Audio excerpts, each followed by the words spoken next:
හරි අයිබෝන් ළමයි අපි පන්තිය පටන් ගමු අද අලුත් ලින්ක් එකක් තියෙන්නේ මේ පැය දෙකම එක දිගට කරන්න පුළුවන් විදිහට වෙන account එකක් තියෙන්නේ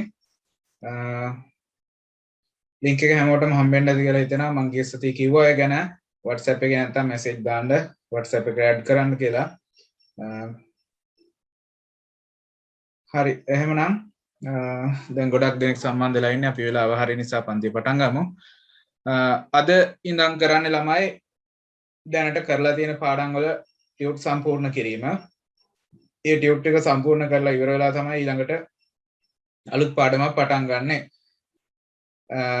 අපි ඔන්ලයින් විදිහට කරා 3 4 5 6 කියන පාඩම් 4. පාඩම් 4ක් ඉවර කරා ඔන්ලයින් විදිහට. ඒකෙන් නෝට් සම්පූර්ණ කරන්න තියෙනවා 3 4 සහ 5 කියන පාඩම් 3ට. 6 වෙනි පාඩමට නෝට් එකක් ලියන්න නැහැ ටියුට් එක මන් දීලා තියෙනවා ඒක ප්‍රැක්ටිකල් විදිහට වර්ඩ් කියන මෘදුකාංගේ පාවිච්චි කරලා බලන්න විතරනේ තියෙන්නේ. ඊටු පාඩම් තුනේ ටියුට් සම්පූර්ණ කරන්න තියෙනවා. ඒතකොට මම අද කරන්නේ 3 වෙනි පාඩම. අපි ගිය සතියේ කරේ 3 වෙනි පාඩම සහ 4 වෙනි පාඩමට අදාළ past papers ප්‍රශ්න කරා පහුගිය අවුරුදු 5ක 6ක විතර. ඊට කලින් මම පාඩම් වල තියරි කොටස් කියලා දීලා ඒ වගේ මේ ප්‍රශ්න හැදෙන විදිය ගැන එහෙම අවබෝධය ගන්න තමයි past papers ප්‍රශ්න කරේ. හරි එහෙනම් මම 3 වෙනි පාඩමේ කොටස කරන්න සමහර පන්ති වල 3 වෙනි පාඩමේ මුල් කොටස කරලා තිබ්බේ. සමහර පන්ති වල 3 වෙනි පාඩමේ මුල් කොටස මම ටියුට් එක දීලා ලියා ගන්න දීලා පාඩම් පැහැදිලි කරේ. ඒක ගැන අමතක කරලා මම 3 වෙනි පාඩමේ මුලින් ඉඳන්ම තියරි ටික පැහැදිලි කරලා පාඩම් කරා.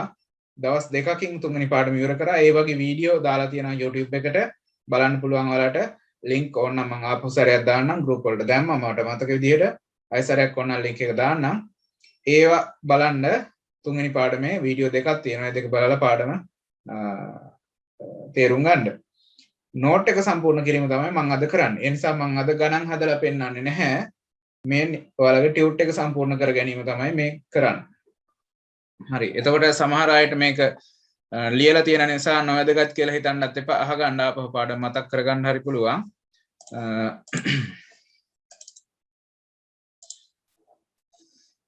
හරි.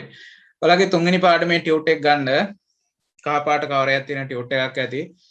ටියුට් නැහැ කියලා කියන්න එපා. නැති අයට මම ආයතනයට දීලා තියෙනවා ආයතනයෙන් ගන්න කියලා මම කිව්වතාවක්ම කිව්වා.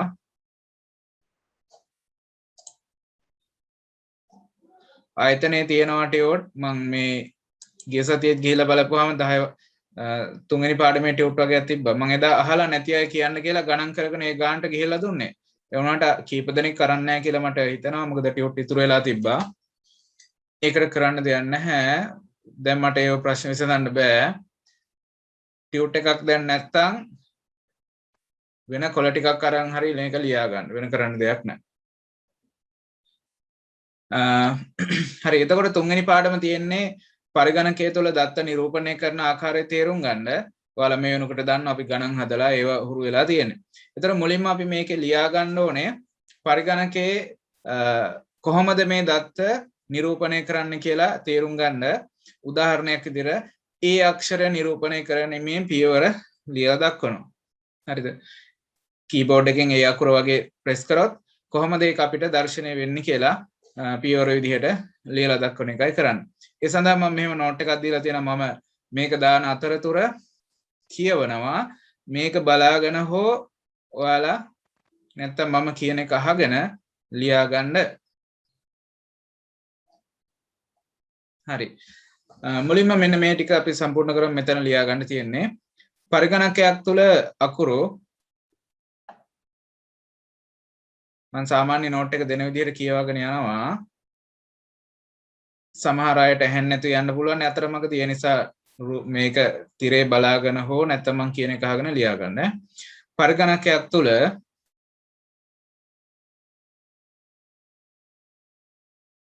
අකුරු ඉලක්කම් සංකේත රූප හා ශබ්ද අකුරු ඉලක්කම් සංකේත රූප හා ශබ්ද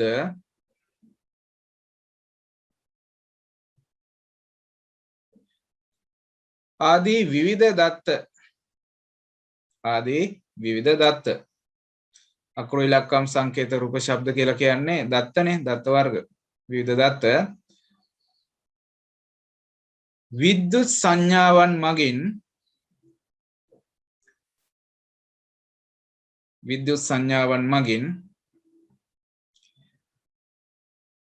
හුවමාරු කිරීම හෝ ගබඩා කිරීම සිදුවේ.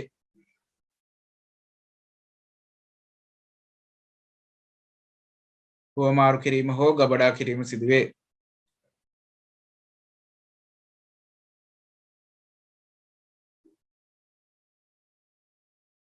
මෙම විද්‍යුත් සංඥා සංඛ්‍යාංක ක්‍රමයට අනුව ක්‍රියාත්මක වේ. සංඛ්‍යාංක ක්‍රමය කියන්නේ මොකද්ද? ඩිජිටල් කියන එකයි. හරිද? මෙම විද්‍යුත් සංඥා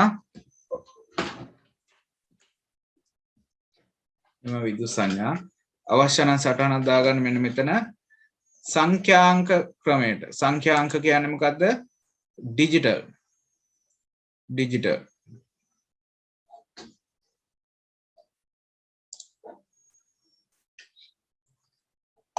මෙම විද්‍යුත් සංඥා සංඛ්‍යාංක ක්‍රමයට අනුව ක්‍රියාත්මක වේ.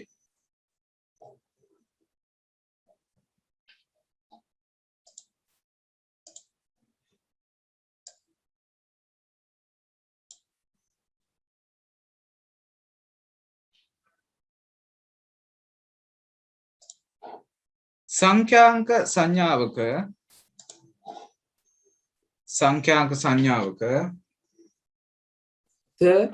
ඔව් ඔය කොතනද යන්නේ? මම දැන් ජොයින් වුනේ. ටියුට් එකේ පළවෙනි පිටුව. ඔයා මහාපන්ති විද්‍යාලෝකේ නේද? ඔයාලා මේක ලියලා ඇත්තේ කමක් නැහැ බලාගන්න අහගන්න. පළවෙනි පිටුව මේ තුන්වෙනි පාඩමේ ටියුට් එකේ කහ පාට කවරයක් තියෙන තුන්වෙනි පාඩම ටියුට් එකේ ඒකේ පළවෙනි පිටුව මේ කියන්නේ. මේකේ තියෙන වචන මම වෙනස් වෙලා ඇති. මම මේ වෙන පන්තියක දුන්න නෝට් එකක් කියවන්නේ. මේ අදහස මෙන්න මම ඔයාලට නෝට් එක දීලා ඇති. හැබැයි එක එක පන්තිවලදී වචන වෙනස් වෙලා තියෙනවා. ඒ නිසා ඒක ගැටලුවක් ඇති කරගන්න එපා. කපලා ලියන්න යන්න එපා. ලියපු අය බලා ගන්න, අහගන්න, නැවත මතක් කරගන්න පාඩම. අනිත් අය නෝට් එක සම්පූර්ණ කරගෙන යන්න. ඔයාලත් මැද ඉඳන් ලියලා නැහනේ. ඒ නිසා අහගන්න. මුල් ටික පොඩ්ඩක් අහගන්නකො. පළවෙනි පිටුව මේ සංඛ්‍යාංක සංඥාවක අවස්ථා දෙකකි. සංඛ්‍යාංක සංඥාවක අවස්ථා දෙකකි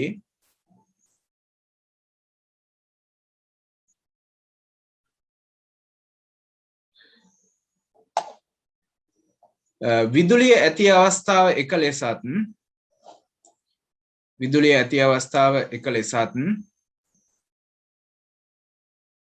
කමාවක් නැති අවස්ථාව බිඳුව ලෙසත්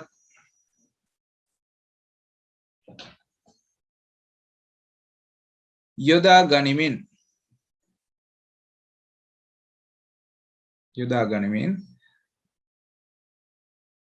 සංඛ්‍යාත්මක ක්‍රමවේදයකට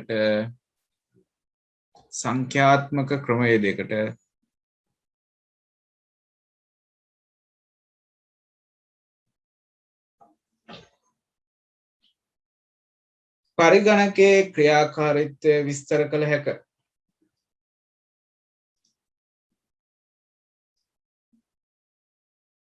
පරිගණකයේ ක්‍රියාකාරීත්වය විස්තර කළ හැකිය.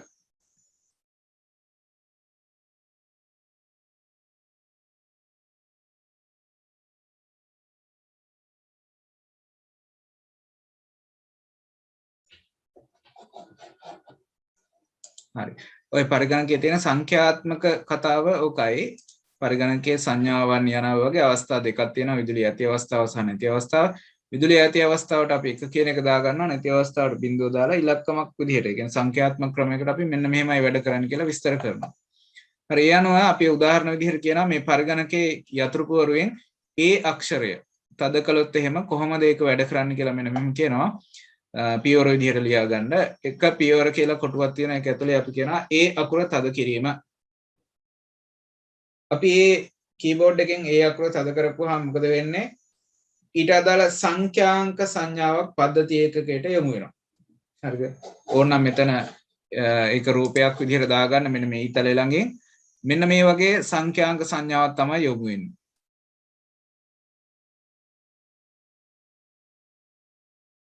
මෙන්න මේ වගේ සංඛ්‍යාංක සංඥාව තමයි පද්ධති ඒකකයට යොමු වෙන්නේ. මේක අපි සංඛ්‍යාත්මක විදිහට ඔය කියන විදිහට ලිව්වොත් එකයි විදුලියේ තියෙන අවස්ථාව එක නැති අවස්ථාව බිඳුව විදිහට මෙහෙම දැම්මොත් එහෙම මෙන්න මේ වගේ සංඥාවක් තමයි යොමු වෙන්නේ. ඒකට අදාළ සංඛ්‍යාත්මක අගය අපි තේරුම් ගන්නවා 1.51 කියලා.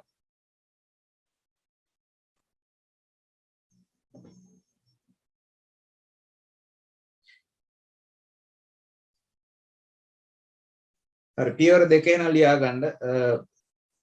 පියවර 1 ඒ අකුර තද කිරීම, පියවර 2 සංඛ්‍යාංක සංඥාවක් පද්ධති එකකට යොමු වීම. ඊතල ඊළඟින් මම රූපයකුත් ඇඳලා ඒක අත්‍යවශ්‍ය නැහැ. අවශ්‍ය නම් සටහන හදා ගන්න. පියවර අංක 3 ඒ අනුව මොකද වෙන්නේ?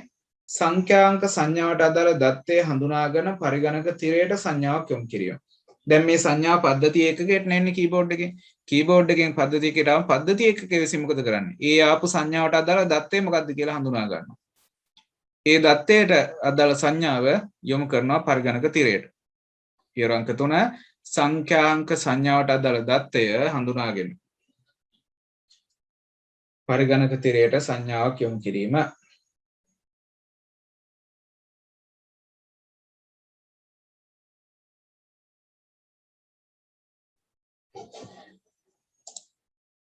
හරි. ඒ අනුව පරිගණක තිරයෙන් ඒ අක්ෂරය දර්ශනය වෙනවා.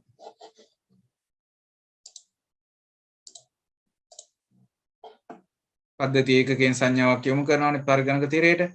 පරිගණක තිරයෙන් එතකොට මොකද වෙන්නේ? ඊට අදාළ දත්තය පෙන්වුම් කරනවා. අපි ගත්ත උදාහරණ විදිහට ඒ අක්ෂරය තද කරනවා. එහෙනම් ඒ අක්ෂරය පරිගණක තිරයෙන් දර්ශනය වෙනවා.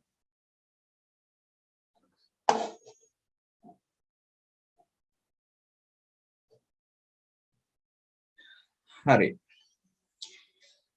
දැන් ඒ අනුව අපිට පරිගණකයේ ක්‍රියාකාරීත්වය තේරුම් ගන්න වෙන්නේ සංඛ්‍යාත්මක ක්‍රමයකට. ඒ නිසා අපි සංඛ්‍යා කියන්නේ මොනවද කියලා ඉගෙන ගන්නවා. මේක ඔයාලා පොඩි පන්ති වල ඉඳන් මේ දේ ඉගෙන ගන්න සංඛ්‍යා ගැන. ඒ සංඛ්‍යා ගැන ඉගෙන ගන්න එදිනෙදා ගණිතමය වැඩ කටයුතු කරගන්න. එහෙම නැත්නම් අපි දැන් මෙතනත් බලන්නේ ඒක තමයි. ඒ විදිහට ගණිතමය දේවල් අපිට අවශ්‍ය වෙන්නේ නැහැ කියලා මෙතන තේරුම් අරන් ඊට පස්සේ පරිගණකයක් තියෙන එක්ක තියෙන සම්බන්ධතාවය පස්සේ අපි තේරුම් ගන්නවා. හරි. ඒ සඳහා පරිගණක සංඛ්‍යා පද්ධති කියලා මනු මාතෘකාවක් කරන් තියෙනවා. Number system. මොකද්ද සංඛ්‍යාවක් කියලා කියන්නේ?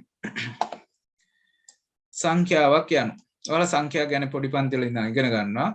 සංඛ්‍යාවක් කියන්නේ ළමයි අපි මොනවා හරි ප්‍රමාණයක් නිරූපණය කරගන්න පාවිච්චි කරන දෙයක්. දැන් පන්තියක සිසුන් ඉන්න ප්‍රමාණය කොච්චරද කියලා කියන පන්තියක සිසුන් 40යි. කොච්චරද කියලා ප්‍රමාණය. ඒතර 40 කියපුවාම මේක අපිට දන්නවා මෙච්චරක් කියන ප්‍රමාණය කියලා අපිට තේරුම් ගන්න. මොකද අපි සංඛ්‍යා ක්‍රමය ඉගෙනගෙන තියෙන නිසා. හරිද? එහෙනම් සංඛ්‍යාවක් කියලා කියන්නේ යම් ප්‍රමාණයක් නිරූපණය සඳහා භාවිත වන සංකේතයක්.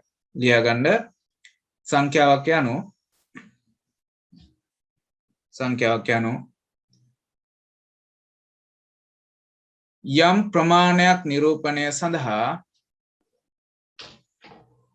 යම් ප්‍රමාණයක් නිරූපණය සඳහා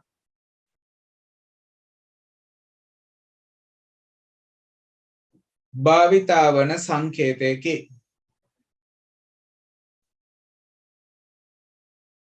යම් ප්‍රමාණයක් නිරූපණය සඳහා භාවිතා වන සංකේතයකි.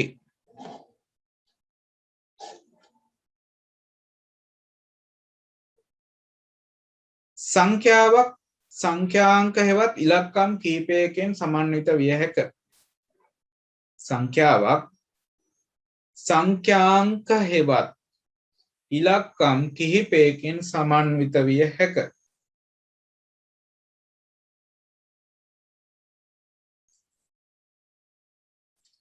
සංඛ්‍යාවක් සංඛ්‍යාංක හෙවත් ඉලක්කම් කිහිපයකින් සමන්විත විය හැක.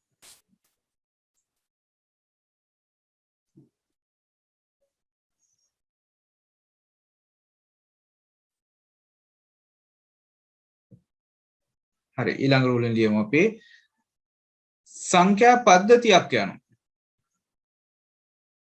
සංඛ්‍යා පද්ධතියක් යනු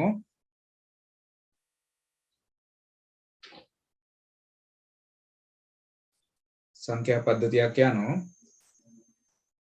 ඕනෑම ප්‍රමාණයක් නිරූපණය කළ හැකි ලෙස ඕනෑම ප්‍රමාණයක් නිරූපණය කළ හැකි ලෙස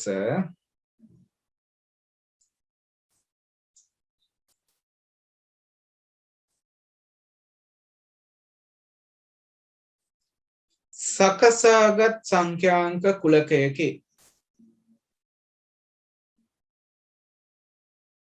සකසාගත් සංඛ්‍යාංක කුලකයකි.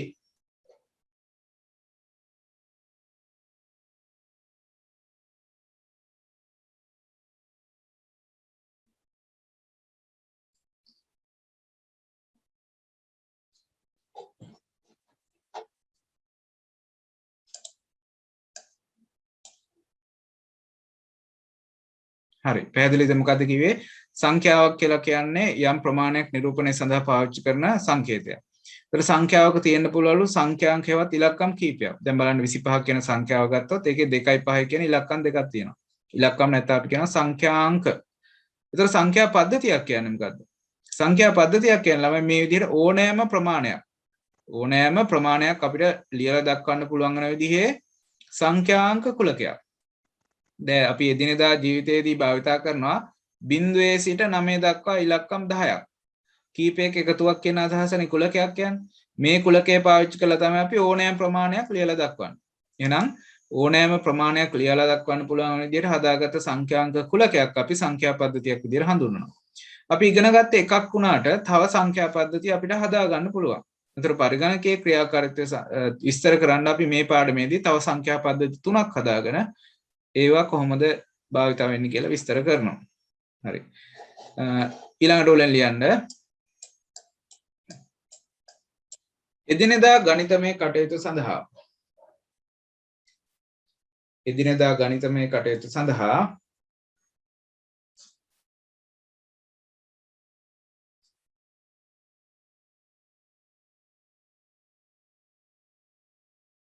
බිංදුවේ සිට 9 දක්වා සංඛ්‍යාංක 10ක් භාවිතා වන. බිංදුවේ සිට 9 දක්වා සංඛ්‍යාංක 10ක් භාවිතා වන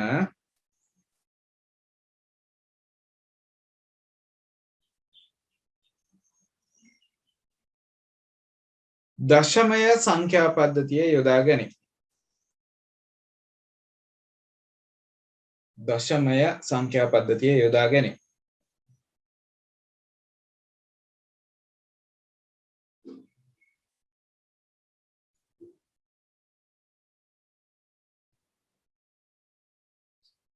හරි. ඔයාලා පොඩි දවස් වල ඉඳන් ගණිතයේ විෂයට නැත්නම් ඉස්කෝලේ ඉගෙන ගන්න මේ සංඛ්‍යා පද්ධතිය. ඊළඟ කරුණ ලියන්න. සංඛ්‍යා පද්ධතියක පාදක වටිනාකම යන.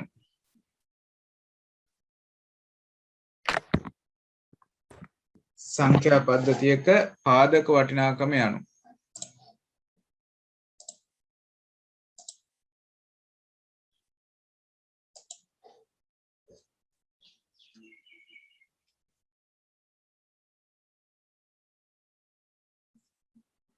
සංඛ්‍යාවන් ලිවීම සඳහා භාවිතා වන සංඛ්‍යාංක ගණනයි. සංඛ්‍යාවන් ලිවීම සඳහා භාවිතා වන සංඛ්‍යාංක ගණනයි.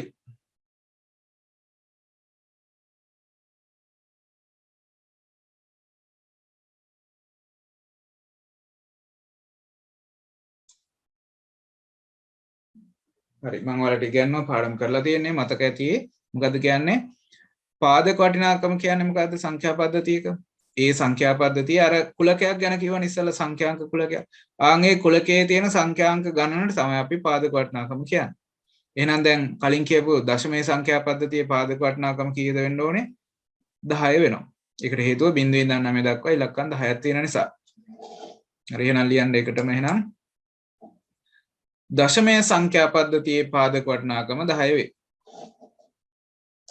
නික උදාහරණයක් විදිහට වගේ නැත්නම් වෙනම කරුණක් විදිහට ලියන්න. දශමය සංඛ්‍යා පද්ධතියේ පාදක වටිනාකම 10 වේ.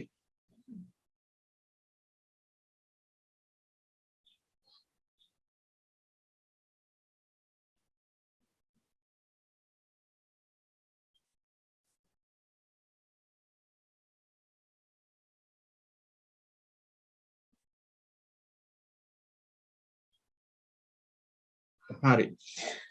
දැන් ඊළඟට තියෙන ගැටලුව එකම සංඛ්‍යාංක පාවිච්චි කරලා අපිට සංඛ්‍යා කීපයක් ලියන්න පුළුවන්. දැන් මේ සංඛ්‍යාව 25. ඒකේ තියෙන 2.5යි. මේකෙත් තියෙන 2.5යිම තමයි. හැබැයි මේ සංඛ්‍යාව 52 කියලා අපි කියන්නේ. ඒකට හේතුව වෙලා තියෙන්නේ මොකද්ද? මේ ඉලක්කම් තියෙන තැන් වෙනස් වෙලා තියෙනවා. එහෙනම් ඉලක්කම තියෙන තැන අනුව සංඛ්‍යාවේ ප්‍රමාණය තීරණය වෙනවා වෙනස් වෙනවා. ඒකට බලපාන කරුණ තමයි තියෙන ස්ථානය අනුව ඒකට ලැබෙන වටිනාකම. අපි කියනවා ස්ථානීය වටිනාකම. ස්ථානීය වටිනාකම. හරි එහෙනම් ඊළඟට ලියා ගන්න.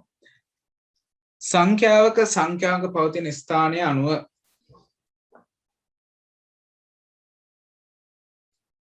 සංඛ්‍යාවක සංඛ්‍යාංක පවතින ස්ථානය අනුව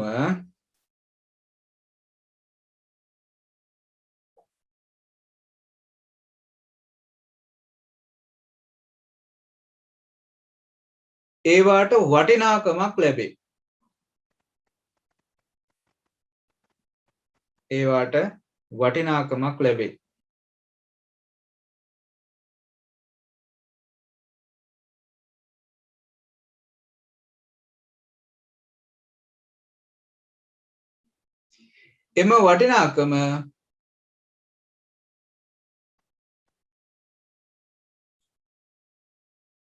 එම වටිනාකම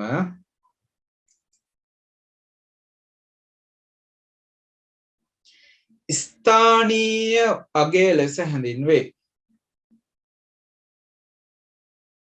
ස්ථානීය අගය ලෙස හැඳින්වේ.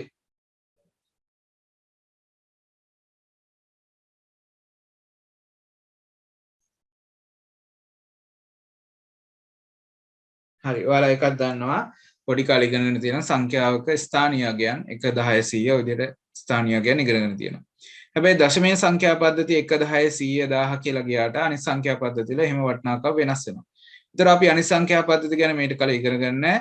ඒ නිසා අපි ක්‍රමයක් දැනගන්න ඕනේ කොහොමද එහෙනම් ස්ථානීය අගයන් හොයාගන්නේ කියලා. ඒ ස්ථානීය අගය සොයා ගැනීම සඳහා ක්‍රමවේදයක් තියෙනවා. ඒ ක්‍රමවේදයට අපි කියනවා බර සාධක කියලා. බර සාධක. එහෙනම් ඊළඟට උතන ලියා ගන්න පොඩි අනුමාත්‍රකාවක් විදිහට වෙනම වචනයක් බර සාධක. බර සාධක.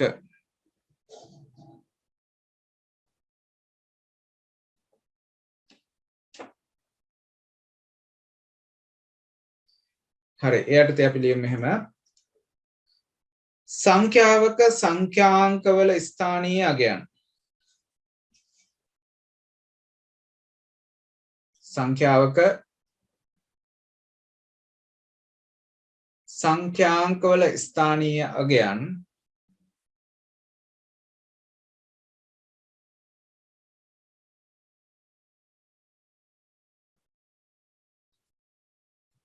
ලබා ගැනීම සඳහා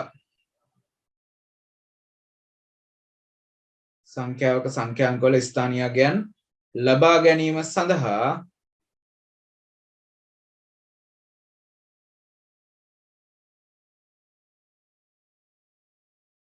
බර සාධක ක්‍රමය අනුගමනය කරයි.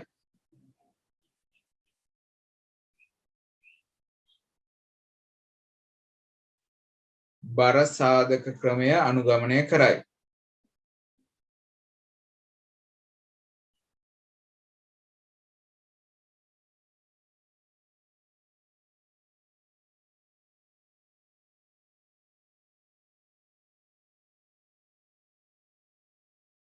සංඛ්‍යාව අයත් සංඛ්‍යා පද්ධතියේ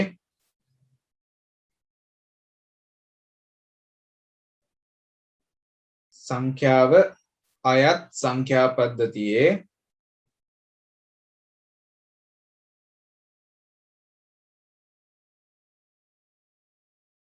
පාදක වටිනාකමේ බලයක් ලෙස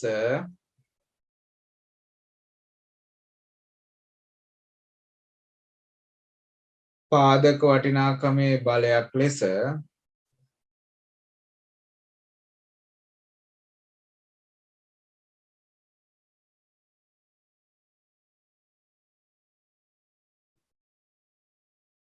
දකුණු පස කෙළවරින් බිඳුවෙන් පටන්ගෙන දකුණු පස කෙළවරින් බිඳුවෙන් පටන්ගෙන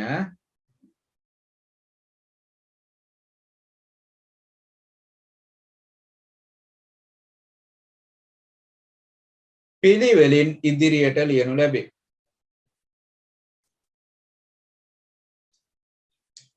පිළිවෙලින් ඉදිරියට ලියනු ලැබේ.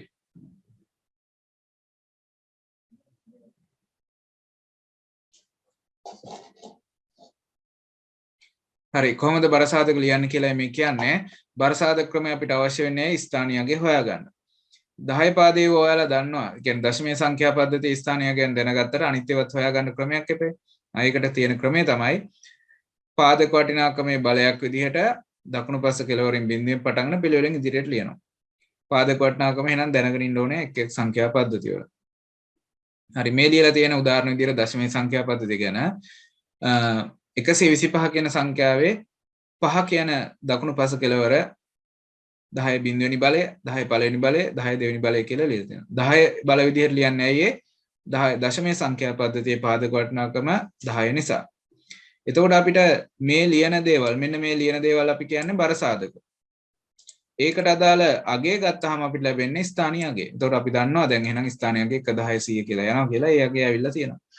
මෙතනදී ඔයාලා අලුතෙන් ඉගෙන ගන්න දෙයක් සමහර විට ගණිත විෂයේදී ඉගෙන ගන්න නැතුව ඇති ඕනෑම සංඛ්‍යාවක බිඳුවෙනි බලය 1යි. ඔක ගණන් හදද්දී ඔයාලා පටල ගන්නවා හරියට මතක තියාගන්න. ඕනෑම සංඛ්‍යාවක බිඳුවෙනි බලය බිඳුවයි නෙමෙයි. ඕනෑම සංඛ්‍යාවක බිඳුවෙනි බලය 1යි. ලක්ෂයේ බිඳුවෙනි බලය කිව්වත් අගේ 1යි ඈ. හරි. මේක සටහනක් දාගන්න මේ විදිහට උදාහරණයක් විදිහට මේ ටික සටහනක් දාගන්න මෙන්න මේ ටික.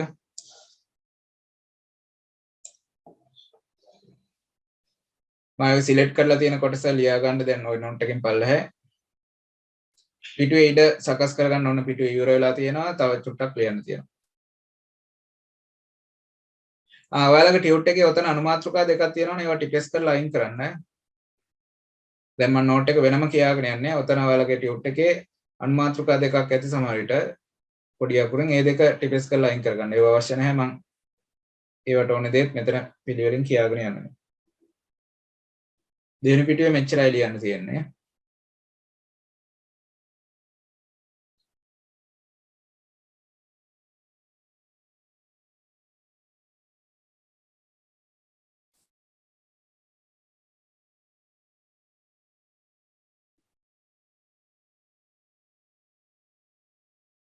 හරි දැන් මේ ලියලා ඉවර නැත්නම් ලියන ගමන් අහගන්න මේ ලියලා තියෙන පූර්ණ සංඛ්‍යාවක්. දශම ස්ථාන නැහැනේ. දශම ස්ථාන තිබ්බොත් ඒවට අදාළ බරසාධක ලියන්නේ කොහොමද කියලාත් අපි දැනගන්න ඕනේ. දශම තිතෙන් දකුණු පැත්තට බරසාධක ලියද්දී ඍණාගයන් විදිහට ලියන්න. ඒතර දකුණු පැත්තේ කෙරෝලයේ මගේ පූර්ණ සංඛ්‍යාව පැත්තේ පූර්ණාගයට අදාළව බිඳුවෙන් පටන් ගන්නනේ අපි ලියන්නේ. එතකොට දශම තිත පැත්තට ඍණාගයන් විදිහට ලියන්න. ඍණාගයන් විදිහට ලියන්න මෙහෙම දකුණු තිතෙන් දකුණු පසට දශම තිතෙන් දකුණු පසට දශම තිතෙන් දකුණු පසට දශම තිතෙන් දකුණු පසට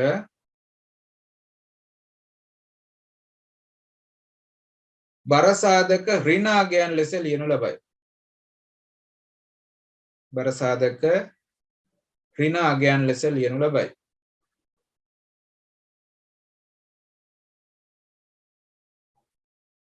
හරි උදාහරණ විදිහට ඔන්න 4.25 කියන එක ගත්තොත් එහෙම 4 කියන එකට අපි ලියන්නේ 10 බිඳුවෙනි බලය නිසා 2 කියන එකට 10 ඍණ 1 කියලා ලියනවා 5 කියන එකට ලියන්නේ 10 ඍණ 2යි. ලියා ගන්න එකත්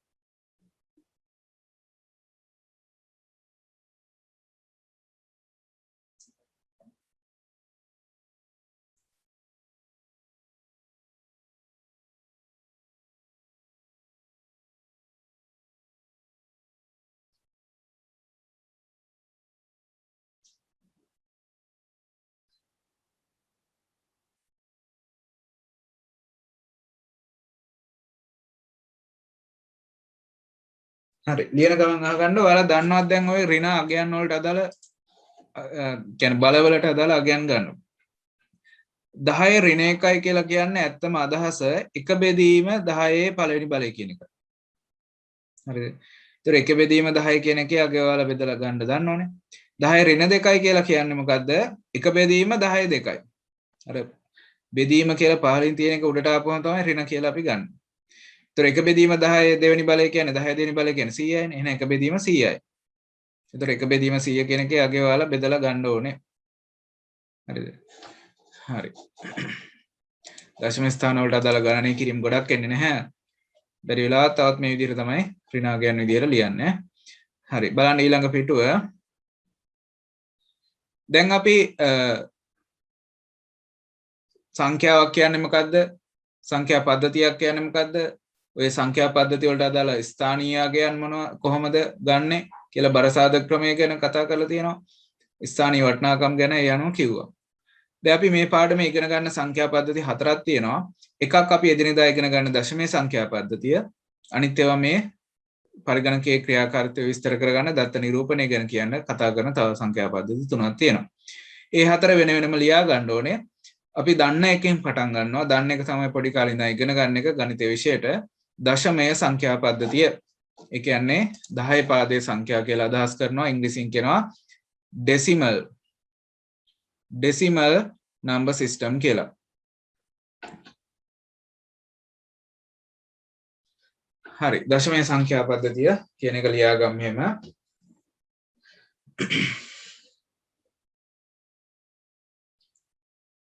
එදිනෙදා ගණිතමය කටයුතු සඳහා භාවිතා කරන සංඛ්‍යා පද්ධතියයි.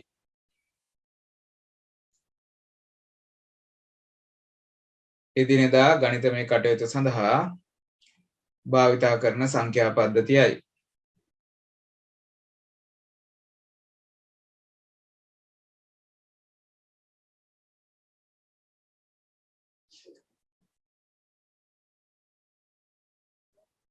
පාදක වටිනාකම 10 වේ.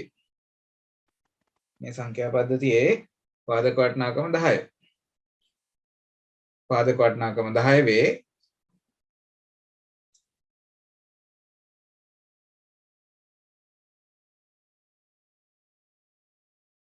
ඕනෑම අගයක් ලිවීම සඳහා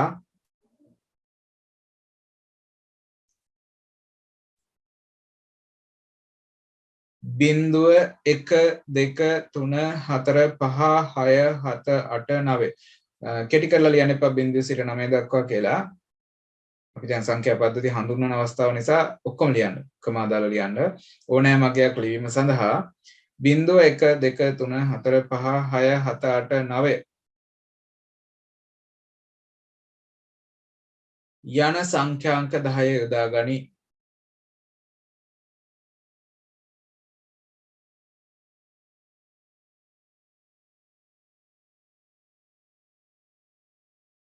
යන සංඛ්‍යාංක 10 යොදා ගනි.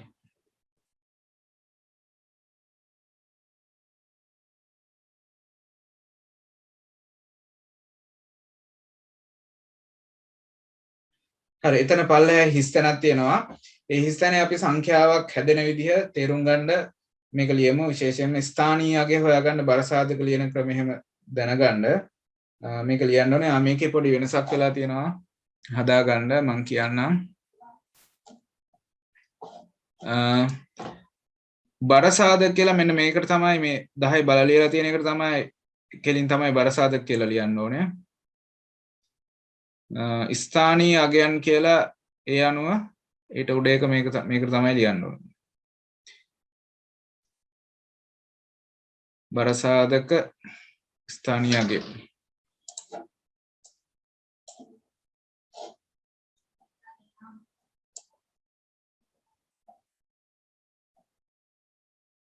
හරි මේක ලියා ගන්න මේ විදිහටම අපි ඕකට කියනවා සංඛ්‍යාව විහිදුවලා ලියනවා කියලා ගණිතයේ හැටියට ඒ විහිදුවලා ලියලා සංඛ්‍යාව හැදෙන විදිහ තේරුම් ගන්න පුළුවන්. බරසාධක ලියලා ඊට පස්සේ ස්ථානීය අගය හොයලා එහෙනම් ඒ ස්ථානීය අගයෙන් කොච්චරක් තියනවාද ඒ අනුව මෙන්න මෙහෙම කියලා සංඛ්‍යාව හැදෙන විදිහ විහිදුවලා ලිවීමක් තමයි මේ තියෙන්නේ.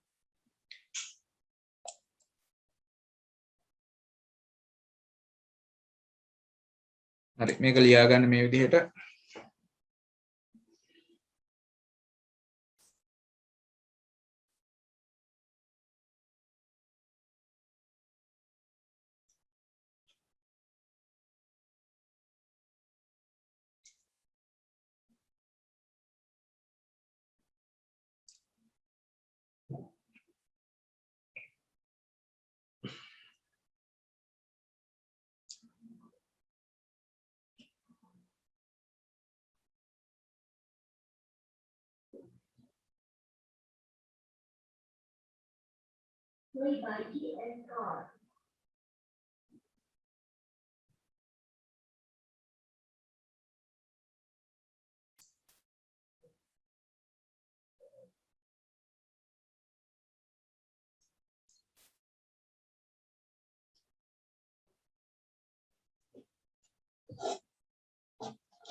හරි මේක ලියාගත්තා නම් ඊළඟට අපි ඊළඟ සංඛ්‍යා පද්ධතිය ගැන බලන්න යමු.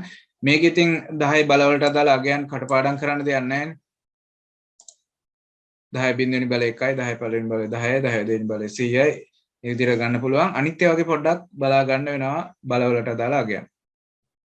අපිට 10 සංඛ්‍යා පද්ධතිය හැරුණාම ඊළඟට වැදගත් වෙන්නේ අර ඩිජිටල් සිග්නල් ලියලා දක්වන්න එක බිඳුව කියන සංඛ්‍යා මත පදනම් ද්විමේය සංඛ්‍යා පද්ධතිය කියලා දෙයක් පාවිච්චි කරනවා. ද්විමේය සංඛ්‍යා පද්ධතිය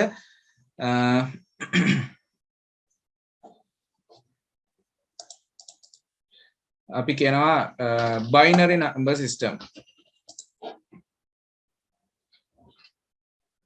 ද්විමේය සංඛ්‍යා පද්ධතිය binary number system.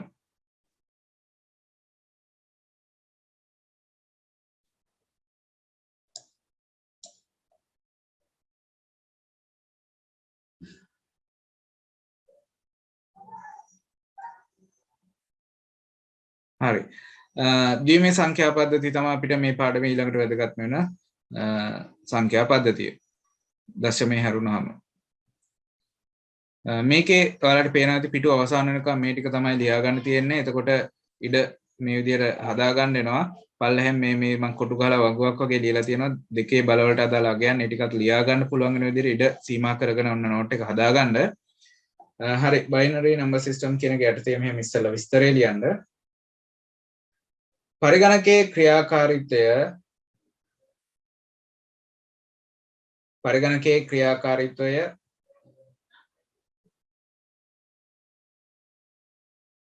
විස්තර කිරීම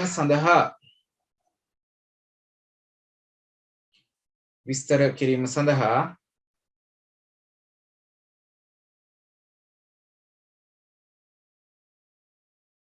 යොදා ගන්නා සංඛ්‍යා පද්ධතියයි. පරිගණකයේ ක්‍රියාකාරීත්වය විස්තර කිරීම සඳහා යොදා ගන්නා සංඛ්‍යා පද්ධතියයි.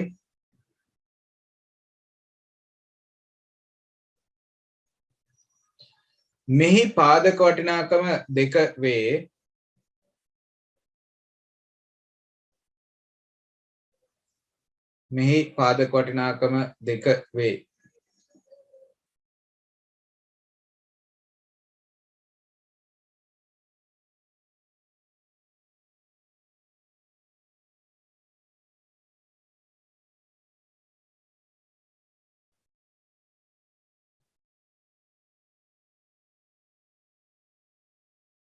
ඕනෑම අගයක් ලියා දැක්වීම සඳහා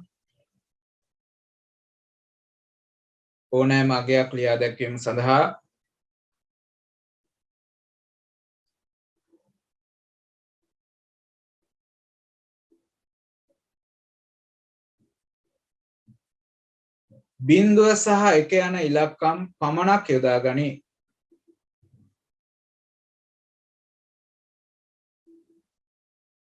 බිංදුව සහ 1 යන ඉලක්කම් පමණක් යොදා ගනී.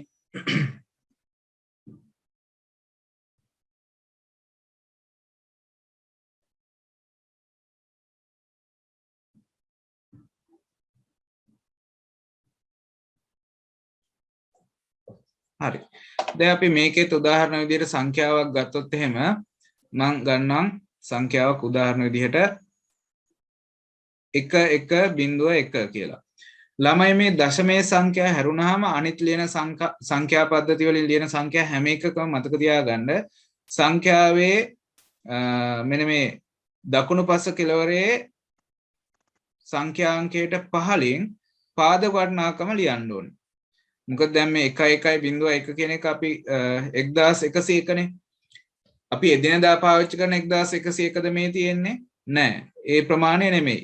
එතකොට කෙනෙකුට මේක මේ අපි දන්න 10 පාදේ 1101ක නෙමෙයි වෙන සංඛ්‍යා පද්ධතියක් කියලා මේකේ අදහස හොයාගන්න වෙන්නේ පාදක වටිනාකම ලිව්වොත්. පාදක වටිනාකම ඒ නිසා ලියන්න ඕනේ. දශමයේ සංඛ්‍යාවල හැර අනිත් ඔක්කොගෙම පාදක වටිනාකම ලිවීම අනිවාර්යයි.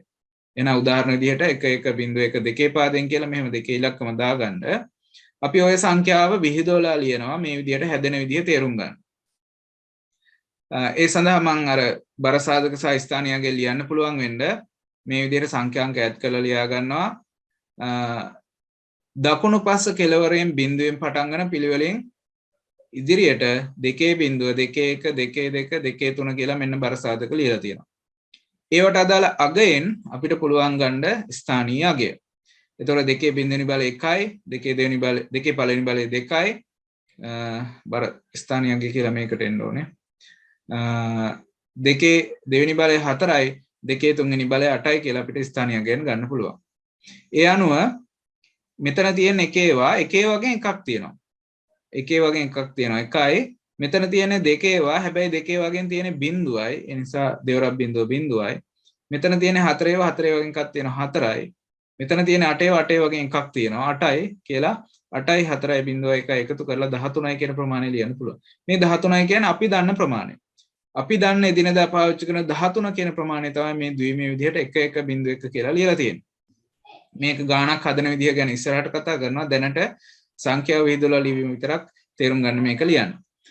ඒ වගේම ළමයි මේ තියෙන ද්විමේය සංඛ්‍යා ගැන අපිට නිතර මේ පාඩමේදී කතා කරන්න වෙනවා. ද්විමේය සංඛ්‍යාවල තියෙන ද්විමේය සංඛ්‍යාංක ගැන. දැන් මේ සංඛ්‍යාව මම ගත්ත උදාහරණ විදිහට ගත්ත සංඛ්‍යාවේ ද්විමේය සංඛ්‍යාංක තියෙනවා 4ක්. ද්විමේය සංඛ්‍යාංක කියන එක ඉංග්‍රීසියෙන් කියන්නේ ළමයි බයිනරි ඩිජිට් කියලා.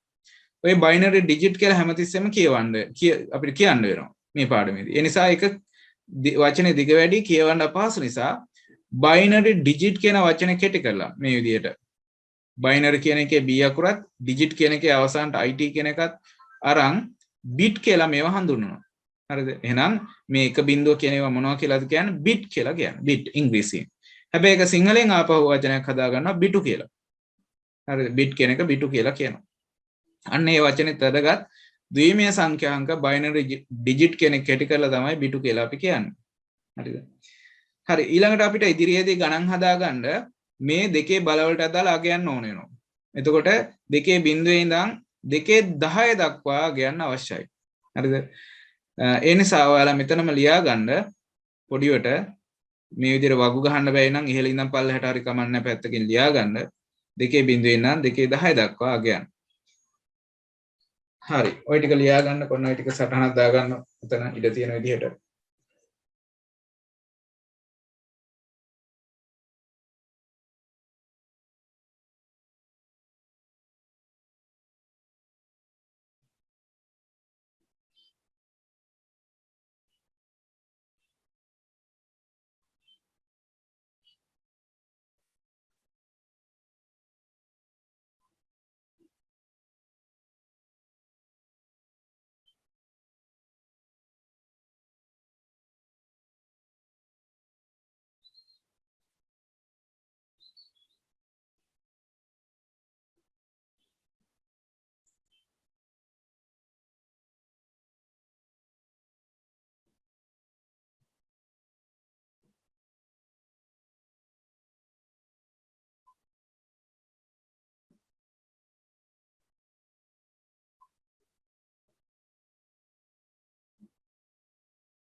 මේ ටික සටහන් කරගන්න ඇති කියලා හිතනවා. හරිද?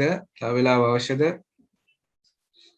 දෙකේ බලයන්ට අදාළ අගයන් බලන්න. දෙකේ බිංදුව 1යි, දෙකේ පළවෙනි බලය 2යි, දෙකේ දෙවෙනි බලය 4යි, දෙකේ තුන්වෙනි බලය 8යි, දෙකේ හතරවෙනි බලය 16යි, දෙකේ පස්වෙනි බලය 32යි, දෙකේ හයවෙනි බලය 64යි, දෙකේ හත්වෙනි බලය 128යි, දෙකේ අටවෙනි බලය 256යි, දෙකේ නවවෙනි බලය 512යි, දෙකේ 10වෙනි බලය 1024යි.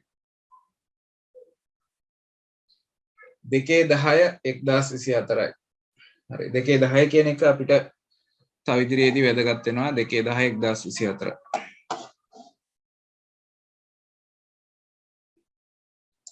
හරි. කාල වේලාව ඇති. ඊළඟට අපි යනවා අෂ්ටමේ සංඛ්‍යා පද්ධතිය ගැන බලන්න. අෂ්ටමේ සංඛ්‍යා පද්ධතිය ගැන මෙන්න මේ ටික ලියා ගන්න තියෙන්නේ. ඒ කියන්නේ ලොකු විස්තරයක් නැහැ. ලියන්න අෂ්ටමේ කියන එකට අපි කියනවා ඔක්ටල් කියලා. ඔක්ටල් නම්බර් සිස්ටම්.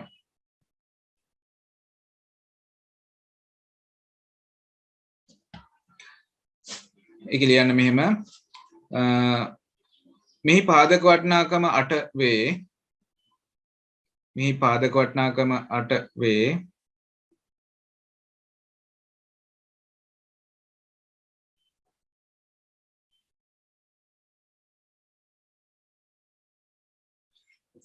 ඕනෑම අගයක් ලිවීම සඳහා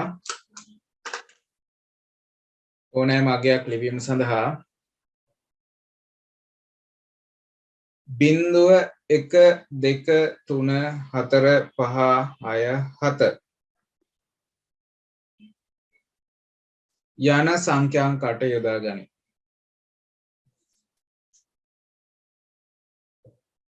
බිංදුව 1 2 3 4 5 6 7 යන සංඛ්‍යාංක 8 යොදා ගනී.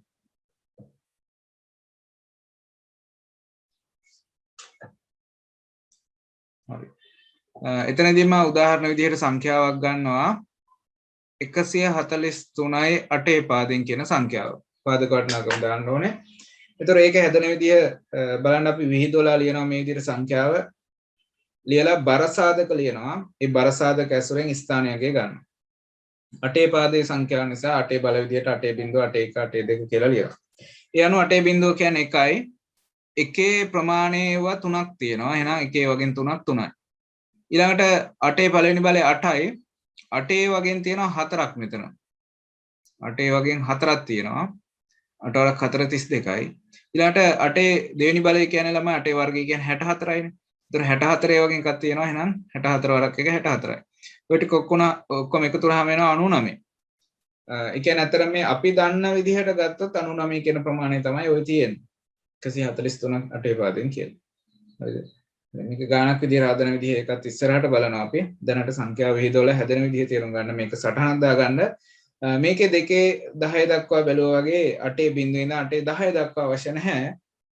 8 හතරවෙනි බලය වගේ දක්වා දැනගත්තාම ඇති. ඒ නිසා පහලෙන් 8 බිංදුව 8 පළවෙනි බලය 8 දෙවෙනි බලය 8 තුන්වෙනි බලය සහ හතරවෙනි බලයට අදාළ අගෙනුත් මේ විදිහට සටහනක් දාගන්න. ඔක ලියා ගන්න ගමන් අහගන්න අෂ්ටමය සංඛ්‍යා පද්ධතිය ගැන භාවිතය ගැන. අෂ්ටමය සංඛ්‍යා පද්ධතියට අදාළ භාවිතයන් ගැන ලොකු විස්තරයක් නැහැ ඔයාලගේ සිලබස් එකට අනුව. හැබැයි ෂඩ්දශමය සංඛ්‍යා පද්ධතිය කියලා ඊළඟට ඉගෙන ගන්න එකේ භාවිත මම හිතන්නේ භාවිතයන් එකක් හෝ දෙකක් ගැන විස්තර කරනවා. ඔව් එක භාවිතයක් මේ පාඩමෙන් විස්තර කරනවා. ඊටු එක 11 වසරේදී අපිට අවශ්‍ය වෙන්නේ. අෂ්ටමය සංඛ්‍යා පද්ධතියේ භාවිතය ගැන ලොකු විස්තරයක් නැහැ.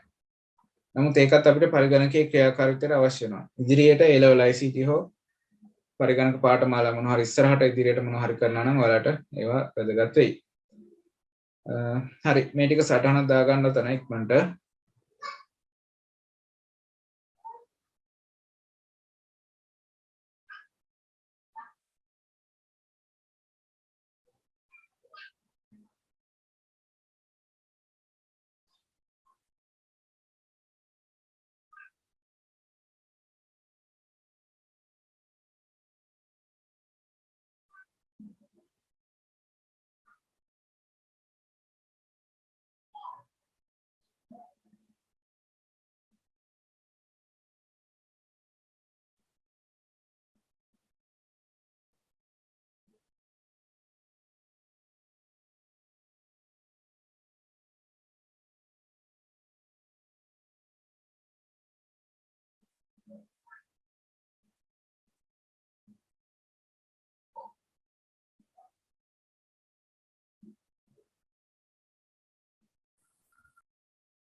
හරි වෙලාව ඇති කියලා හිතනවා. මේ ටික සටහනක් දාගත්තා නම් මම ඊළඟ සංඛ්‍යා පද්ධතියට යනවා.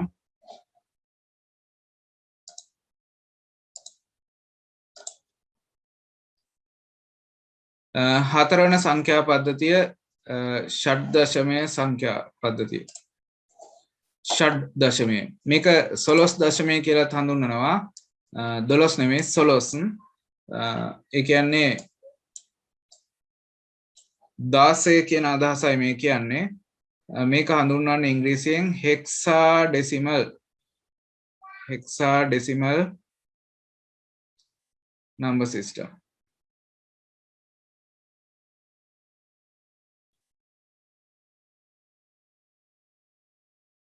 hexadecimal.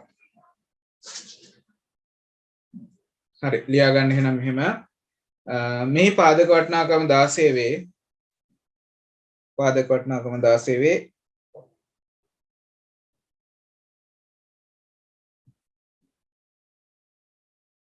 ඕනෑම අගයක් ලිවීම සඳහා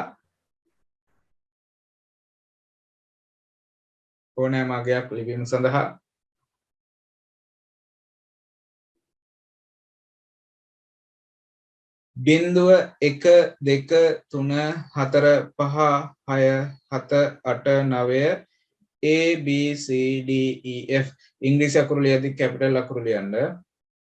බිංදුව 1 2 3 4 5 6 7 8 9 A B C D E F යන සංඛ්‍යාංක 16 භාවිතා කරයි.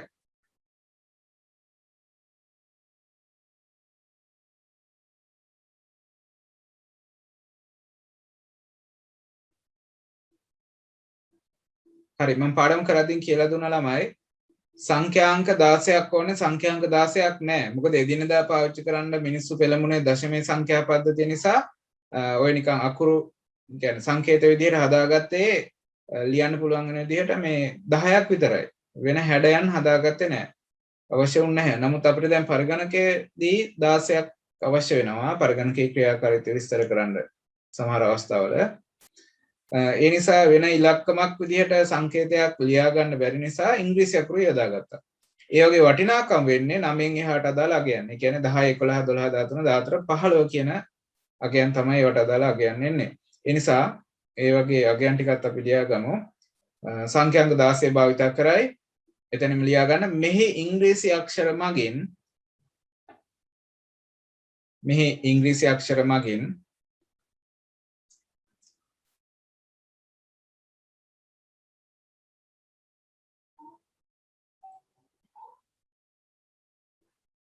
10 11 12 13 14 15 යන ප්‍රමාණයන් නිරූපණය කරයි. 10 11 12 13 14 15 යන ප්‍රමාණයන් නිරූපණය කරයි.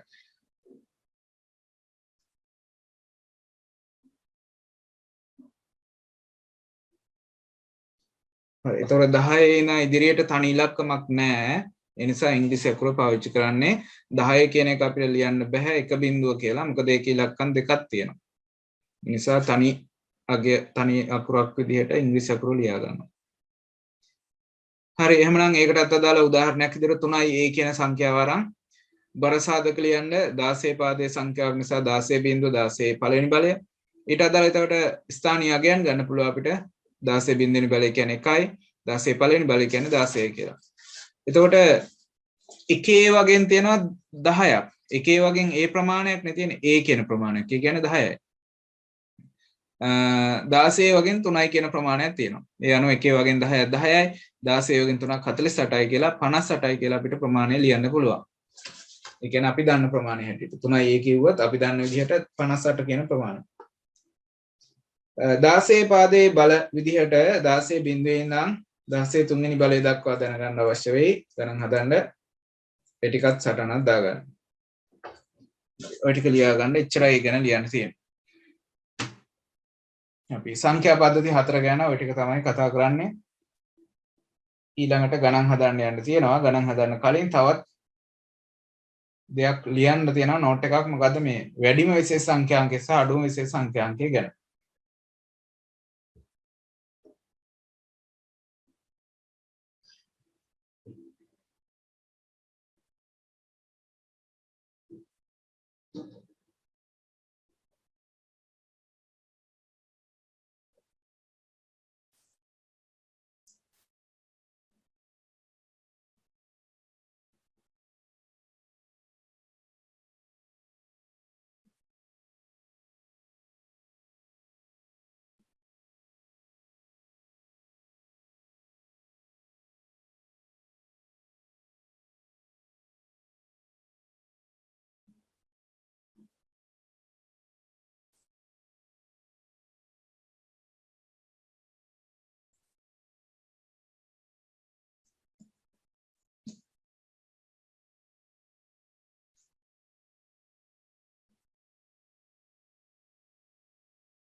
හරි මේක සටහන් කරගත්තා නම් ඊළඟ පිටුවට යනවා මම. මේ සාරාංශයත් ලියා ගන්න වෙනවා නේද? ඊළඟ පිටුවේ වගුවක් තියෙනවා සංඛ්‍යා පද්ධති 4 ගැන අපි දැනගන්න ඕන දේවල් විශේෂයෙන්ම පාදක වටිනාකම් ටිකයි ඒ වගේ පාවිච්චි කරන අනුලක්ෂණ කියලා අපි කියනවා. ඒ කියන්නේ ඉලක්කම් නැත්නම් සංඛ්‍යාංක ටික. එරික පුරවා ගන්න ඉක්මනට.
හරි නේද ළමයි වෙලාව ඇති.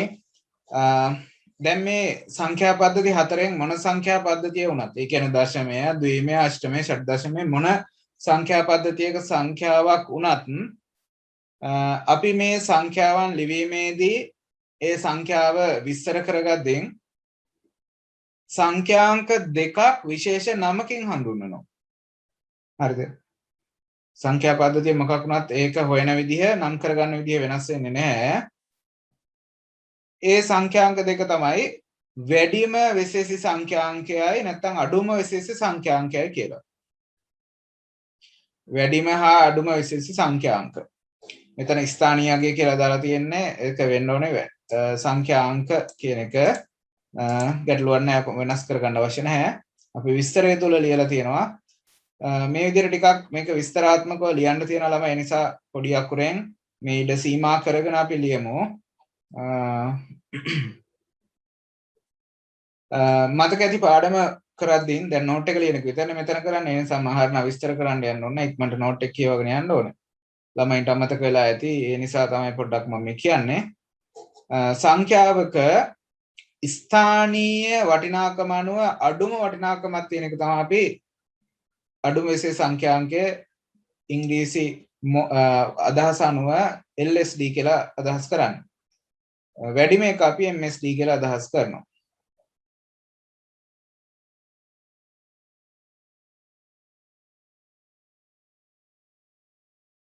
හරි අපි මේක ලියාගන්නම බලමු.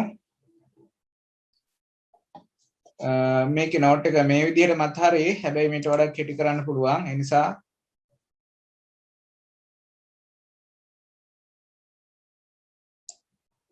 මම මෙන්න මේ ටික කපනවා. කෙටි කරන්න ඕන නිසා මේක වැරද්දක් නෑ හරි.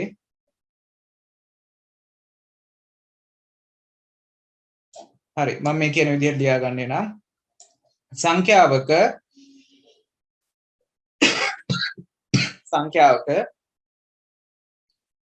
ස්ථානීය වටිනාකම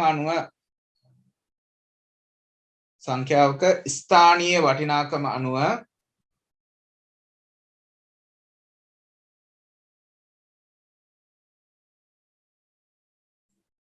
වැඩිම වටිනාකමක් සහිත සංඛ්‍යාංකය සංඛ්‍යාවක ස්ථානීය වටිනාකම අනුව වැඩිම වටිනාකමක් සහිත සංඛ්‍යාංකය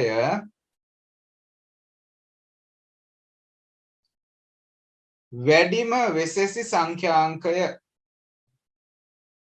වැඩිම වටිනාකමක් සහිත සංඛ්‍යාංකය වැඩිම වෙසෙසි සංඛ්‍යාංකය ඉංග්‍රීසියෙන් කියන වරහන් ඇතුළේ ලියා ගන්න most significant digit කෙටි කරලා කියනවා ඒකේ මුල් අකුරු අරන් MSD most significant digit MSD ලෙසත්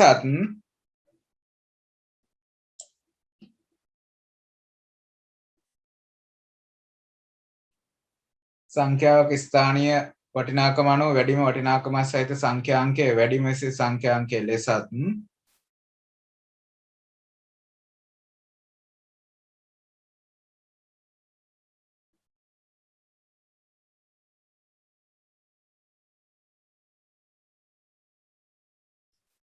ස්ථානීය වටිනාකම අනුව අඩුම වටිනාකමක් සහිත සංඛ්‍යාංකය ස්ථානීය වටිනාකම අනුව අඩුම වටිනාකමක් සහිත සංඛ්‍යාංකය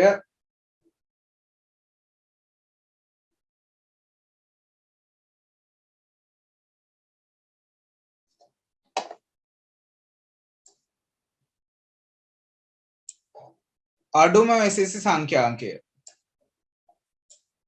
අඩුම විශේෂ සංඛ්‍යාංකය ඉංග්‍රීසියෙන් කියනවා least significant digit කෙටි කරලා LSD ලෙසත් හැඳින්වේ.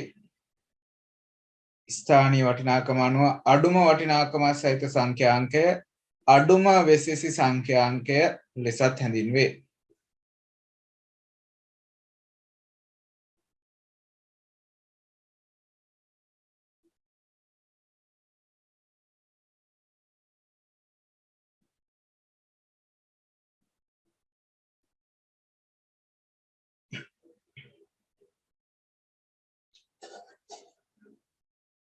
හරි නේද? හරි. ඊළඟට දැන් මේක හොයද්දී ක්‍රම දෙකක් කියන්නේ වෙනස් වෙනවා. පොඩි වෙනසකට ලක් වෙනවා මේ පූර්ණ සංඛ්‍යාවක් නම් සහ දශම ස්ථාන කොටසක් තියෙනවා නම් කියලා. පූර්ණ සංඛ්‍යාවක් නම් ලොකු ගැටලුවක් නැහැ. නමුත් එතනදී අර මුලට බිංදු දාලා තිබ්බොත් අගේ වෙනසක් වෙන්නේ නැහනේ. ඒ නිසා මුලට තියෙන බිංදු නොසලකා හරින්න ඕනේ. මම මේ උදාහරණ විදිහට අරන් තියෙන එක බලන්න. බිංදුවයි 260 කියලා ලියලා තිබ්බට මුලට බිංදු දැම්මට අගේ වෙනස් වෙන්නේ නැහැ. ඒ නිසා මේ මුල බිංදුව අපි සලකන්නේ නැහැ. ඒ බිංදුව හැරලා ඉතිරි අගේ තමයි ඊළඟ අගේ තමයි වැඩිම වෙස්සේ සංඛ්‍යාංක නැත්නම් MSD එක විදිහට සලකන්නේ. හැබැයි දකුණු පැත්තේ කෙරවලේ බිංදු තිබ්බට ඒව නසලකා හරින්න යන්නේ නැහැ. ඒව සලකන්න වෙනවා. මොකද 260 කියන සංඛ්‍යාවේ කෙරවලේ බිංදුවට වටිනාකමක් තියෙනවා බිංදුව වුණාට. මොකද ඒක 260 කියන ප්‍රමාණය එන්නේ බිංදුව තිබ්බොත්. නැති වුණොත් 26 වෙනවනේ. ඒ නිසා වම්පස ශුන්‍ය නොවන අගයන් අගේ ගන්න ඕනේ MSD එකට. හැබැයි දකුණු පස එහෙම කතාවක් කියන්නේ නැහැ. දකුණු පස තියෙන බිංදුව තිබ්බත් ඒක අපි LSD එක විදිහට සලකනවා. හරිද? හරි එහෙනම් ලියා ගන්න ඊළඟට වෙනම රූලකින් පූර්ණ සංඛ්‍යාවක් නම්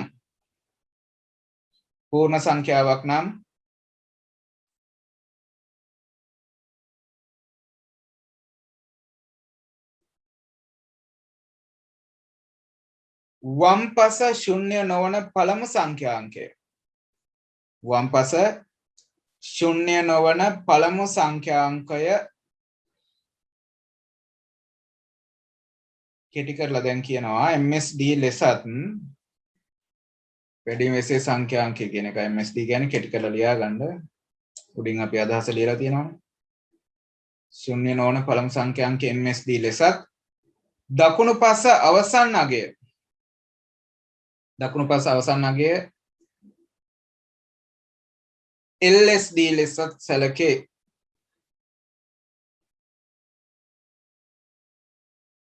LSD ලෙසත් සැලකේ.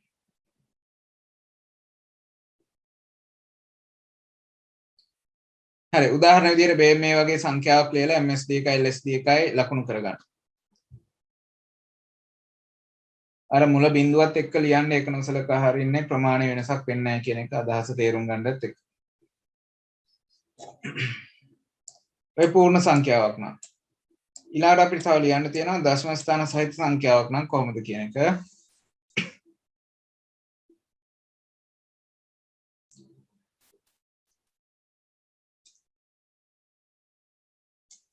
හරි. මේක ලියාගත්තා නම් ඊළඟට ලියන්න ඊළඟ රූලෙන් දශම ස්ථාන සහිත සංඛ්‍යාවක් නම්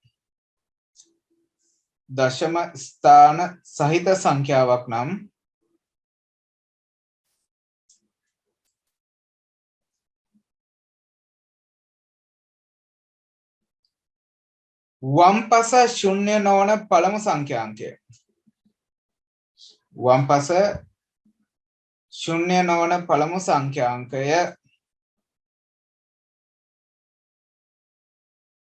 MSD ලෙසත්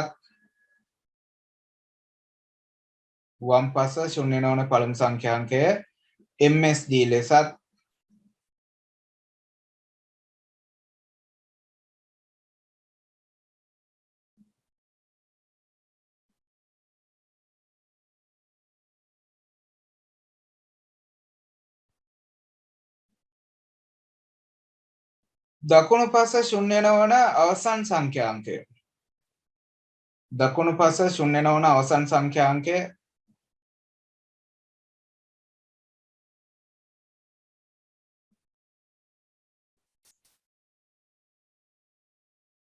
LSD ලෙසත් සැලකේ.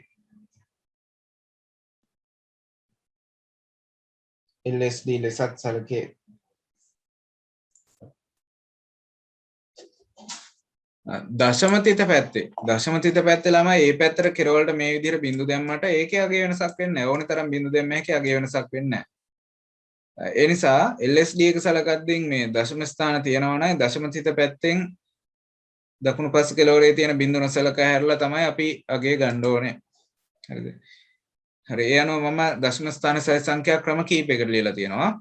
එකක් මේ 25.13 කියන එක මුලට සහකට බිංදු දාලා මුල බිඳුව සලකන්නෙත් නැහැ අග බිඳුව සලකන්නෙත් නැහැ. ඊළඟට දශම 4 කියන එක ලියලා තියෙනවා. ඒ කියන්නේ පූර්ණ සංඛ්‍යාවේ ප්‍රමාණයක් නැත්තම් වැඩිම විශේෂ සංඛ්‍යාංකය කොහොමද ගන්නෙ කියන එක. ඊළඟට තව ඊටත් වඩා කුඩා සංඛ්‍යාවල් ලියලා තියෙනවා 0.02 කියලා. මේකේ වැඩිම සහ අඩුම විදිහට දෙකටම ගන්න වෙන්නේ මෙන්න මේ දෙකේ ඉලක්කම තමයි. මොකද වෙන ඉලක්කමක් නැහැ. වැඩිම සංඛ්‍යාංකයත් වැඩිම විශේෂ සංඛ්‍යාංකයත් අඩුම විශේෂ සංඛ්‍යාංකයත්. හරි. ඒක සටහනක් දාගන්න තව රෝල් දෙකක් තුනක් අවශ්‍යයි. තුන්වෙනි ක්‍රමයක් ගැන කියනවා. ඒ තුන්වෙනි ක්‍රමය කියන්නේ ක්‍රමයේ වෙනසක් නෙමෙයි නම පොඩ්ඩක් වෙනස් කර ගැනීමක් කරනවා. ඒක ගැන මම කියන්නම්. මේක සටහනක් දාගන්න මේ ටික මේ සංඛ්‍යා තුන මේ ටික සටහනක් දාගන්න.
හරි. ද්විමේය සංඛ්‍යාවක් නම් නම පොඩ්ඩක් වෙනස් කරගන්නවා. හරිද? නම විතරයි වෙනස් කරගන්නේ. ඒ නිසා අපි එකත් සටහන් දාගමු. ද්විමේය සංඛ්‍යාවලදී අපි කියවනේ අර ඒ සංඛ්‍යාංක හඳුන්වන්නේ ද්විමේය සංඛ්‍යාංක කියන නම කෙටි කරලා බිට් කියන අදහසින් කියලා. ඒ අනුව අපි ඒක වැඩිම විශේෂ බිටුව සහ අඩුම විශේෂ බිටුව කියලා නම් කරගන්නවා. නම විතරයි වෙනස් වෙන්නේ. අර ඒකත් පොඩි සටහනක් දාගමු ලියා ගන්න. ද්විමේය සංඛ්‍යාවක් නම් ද්විමේය සංඛ්‍යාවක් නම්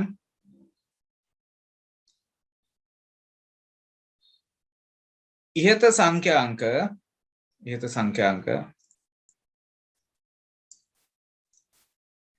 වැඩිම විශේෂ බිටුව ලෙසත්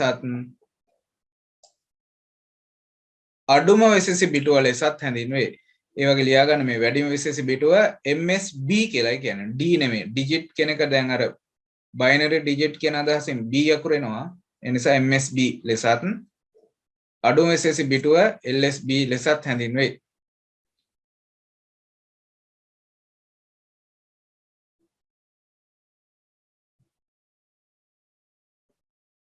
හරි උදාහරණ විදිහට මෙන්න මේ සංඛ්‍යාවක් මම ලියලා තියෙනවා. ඒක MSB එක මෙන්න මේ පළවෙනියට තියෙන එක තමයි 1 කියන එක MSB එක. මේ කෙරවලින් තියෙන LSB එක තමයි මේ 1 කියන එක. ඒතකොට දැන් මේකේ බිඳුවයි 1යි පමණක් තියෙන්නේ. ඒ නිසා දැන් MSB එකත් එක LSB එකත් එක. තියෙන තැන අපි පොඩ්ඩක් ලියලා දක්වනවා. මෙන්න මේ විදිහට වරහන් ඇතුලේ. මොකද එක බිඳුව පමණක්නේ තියෙන්නේ. ඒ නිසා දැන් MSB එකත් එක LSB එකත් එකයි. කොතන තියෙන එකද කියන එක අපි දෙකේ බලයකින් ලියලා දක්වනවා. අර බර සාධක වලට අදාළ අගය. බර සාධක වලට අදාළ අගය ලියලා දක්වනවා කොතන තියෙන එකද කියන එක. හරිද? දැන් LSB එක වෙන්නේ දෙකේ බිඳුව කියන තැන තියෙන එක.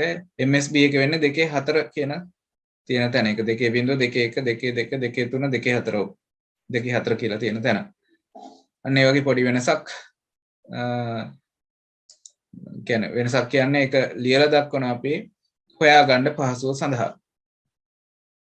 හරි මේකත් උදාහරණ විදිහට සටහනක් දාගන්න. එතනින් ඒ වැඩි විශේෂ සංඛ්‍යාංක සහ අඩු විශේෂ සංඛ්‍යාංක ගැන නෝට් එක අවසන්.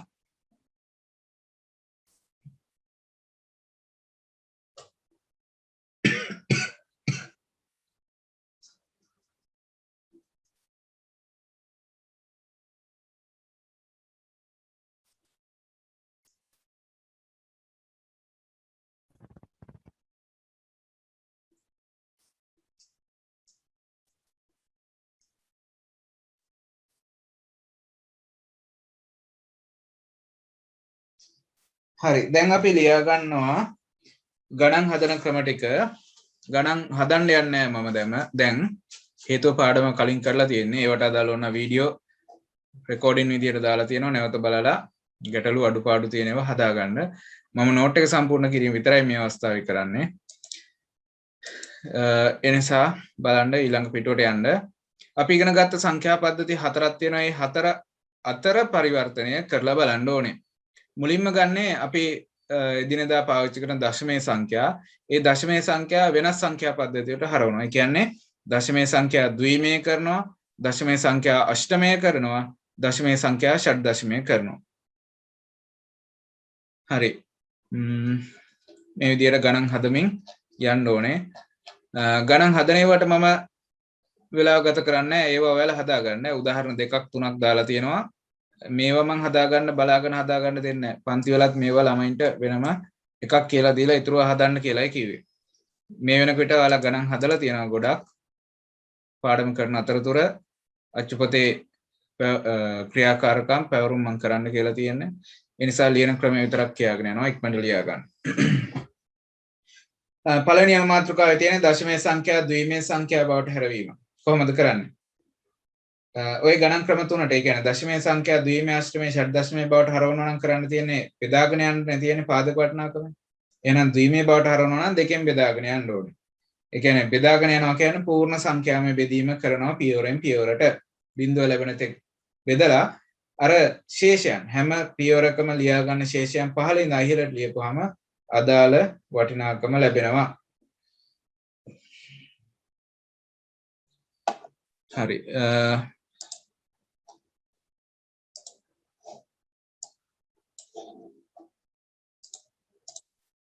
හරි මේකේ වැරද්දක් තියෙනවා ඒ නිසා මම මේ වැරද්ද හදන්න බලන්නේ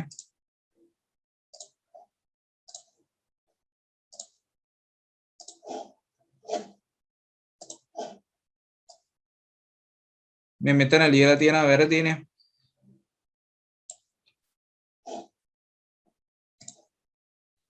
මේක බලාගෙන ඔයාලා වැරදියට ලියා කියලා මම මේක හදනවා මෙතනට එන්න ඕනේ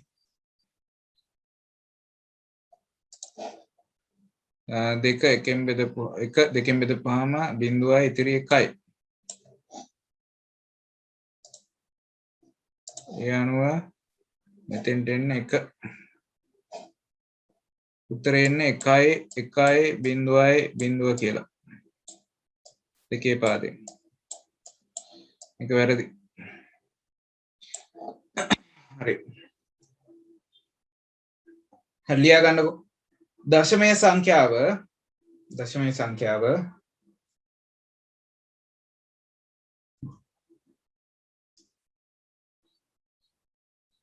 දෙකෙන් පූර්ණ සංඛ්‍යාමය බෙදීම සිදු කරයි. දශමයේ සංඛ්‍යාව දෙකෙන් පූර්ණ සංඛ්‍යාමය බෙදීම සිදු කරයි.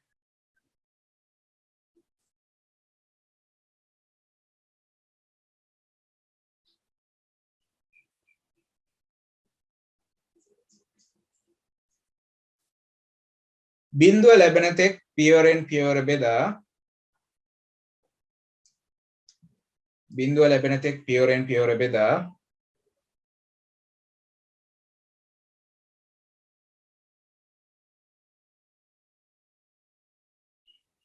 සෑම පියවරකම ශේෂය ඉදිරියෙන් ලියා ගනු ලැබේ. සෑම පියවරකම ශේෂය ඉදිරියෙන් ලියා ගනු ලැබේ.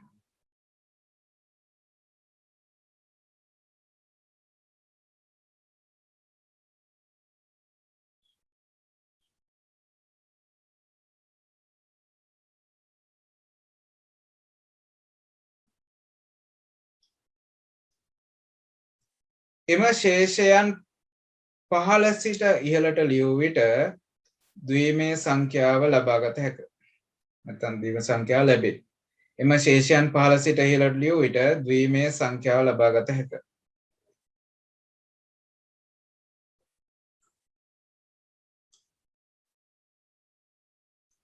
හරි පළවෙනි උදාහරණය 12 කියන එක ද්විමය සංඛ්‍යාව බවට හැරවීම ඕනනම් ඒක ඕනනම් සටහනක් දාගන්න. ඊටු ගණන් ඔයාලා පස්සේ හදලා තියෙන මේ වෙන විට දන්නවා. ඔය විදිහට තමයි හදන්නේ.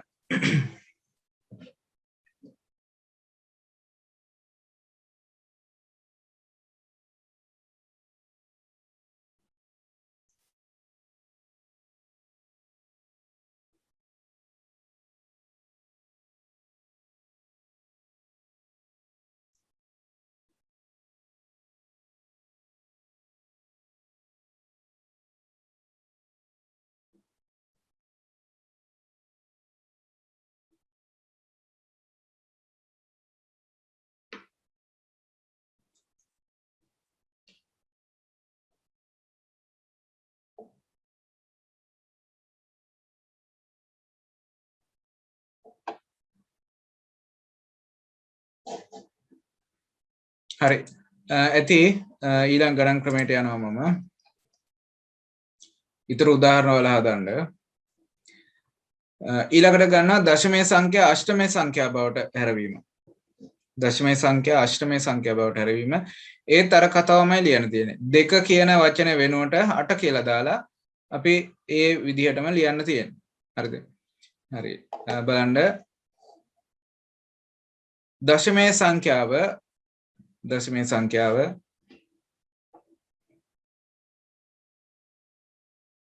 8න් පූර්ණ සංඛ්‍යාමය බෙදීම සිදු කරයි. දශමයේ සංඛ්‍යාව 8න් පූර්ණ සංඛ්‍යාමය බෙදීම සිදු කරයි.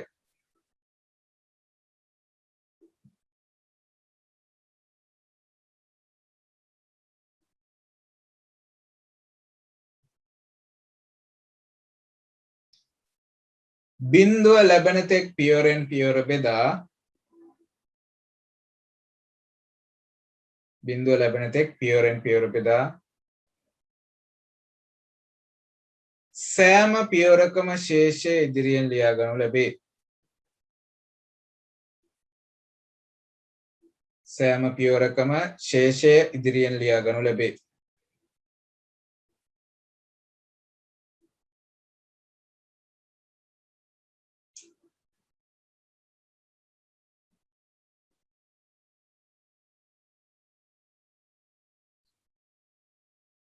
එම ශේෂයන් පහළ සිට ඉහළට ලියූ විට අෂ්ටමයේ සංඛ්‍යාව ලබා ගත හැක. එම ශේෂයන් පහළ සිට ඉහළට ලියූ විට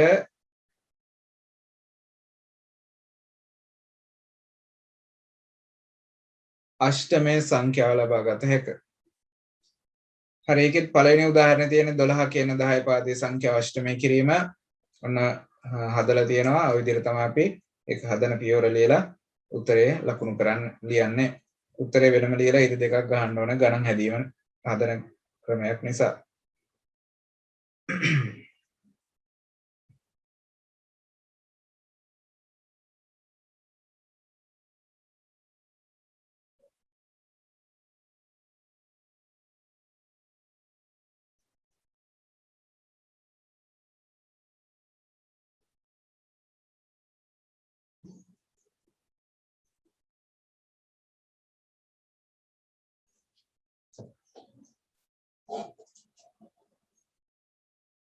හරිනේ එතන වෙලාවනේ. හරි.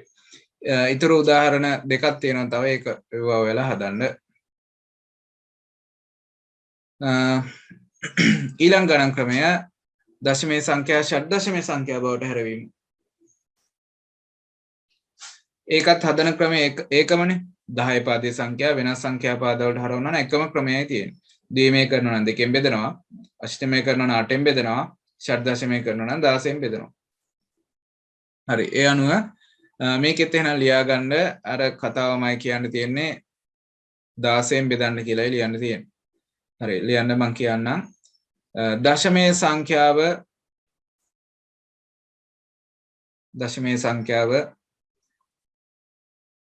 16න් පූර්ණ සංඛ්‍යාමය බෙදීම සිදු කරයි.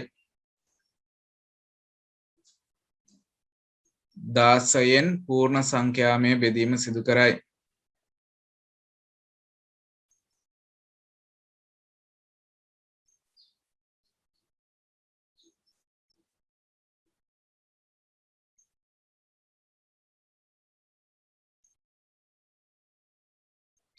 බිඳුව ලැබෙන තෙක් පියවරෙන් පියවර බෙදා බිඳුව ලැබෙන තෙක් පියවරෙන් පියවර බෙදා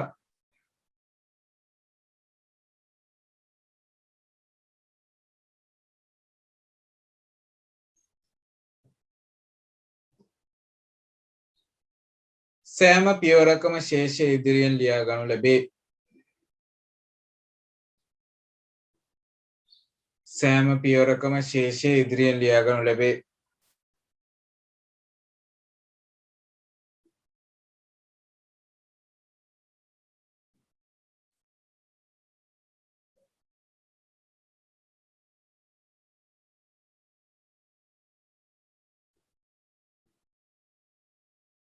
එම ශේෂයන් පහළ සිට ඉහළට ලියූ විට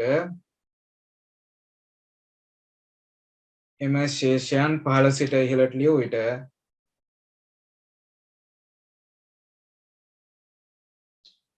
ෂඩ් දශමයේ සංඛ්‍යාව ලබා ගත හැක.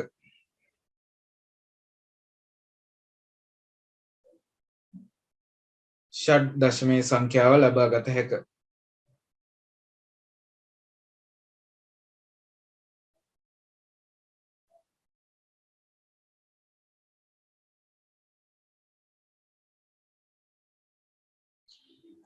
හරි ඒකට උදාහරණ විදිහට තියෙනවා 28 10 පාදයෙන් කියන සංඛ්‍යාව ෂඩ් දශමයේ සංඛ්‍යාව බවට හරවන්න 16 බෙදන්නයි තියෙන්නේ. මෙතන තියෙන විශේෂත්වය තමයි බෙදීමෙන් ලැබෙන ශේෂය ඉතිරිය 9ට වඩා වැඩි සංඛ්‍යාවක් ආවොත් ඒ කියන්නේ 10 11 12 13 14 15 කියන ප්‍රමාණයෙන් එන්න පුළුවන් නේ. එහෙම ආවොත් ඒක ලියන්න බෑ අපිට සාමාන්‍ය අපි ලියන ප්‍රමාණය විදිහට. මොකද ෂඩ් දශමයේ සංඛ්‍යා පද්ධතියේ 10ට වඩා 10 සහ 10ට වඩා වැඩි ආගයන් වලට අදාළ ඉංග්‍රීසි අකුරු පාවිච්චි කරන්න.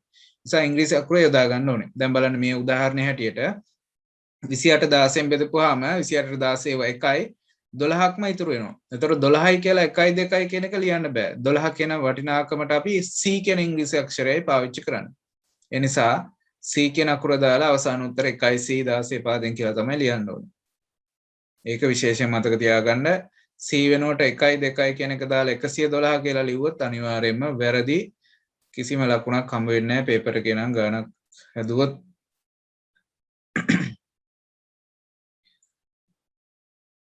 හරි අවශ්‍ය නම් මේක ඉක්මනට සටහනක් දාගන්න ඊතර උදාහරණ වල හදන්න.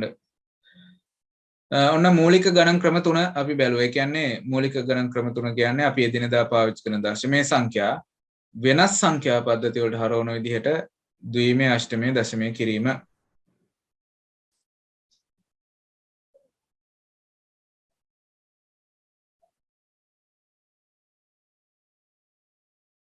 හරි ඊළඟට ඔය හදපු ගණන් ක්‍රම තුනේ අනිත් පැත්ත අපි බලනවා. අනිත් පැත්ත කියලා කියන්නේ ද්විමය සංඛ්‍යාවක් විදිහට දීලා ඒට අදාළ දශමයේ වටිනාකම බලන විදිහ, අෂ්ටමයේ වටිනාකමක් දුන්නාම ඒකට අදාළ දශමයේ වටිනාකම හොයන විදිහ සහ ෂඩ් දශමයේ සංඛ්‍යාවක් දුන්නොත් ඒට අදාළ දශමයේ වටිනාකම හොයන විදිහ. අපි දන්න විදිහට දශමයේ බවට හරවාගන්නේ කොහොමද? වෙනස් සංඛ්‍යා පද්ධතිය වල තියෙන සංඛ්‍යා.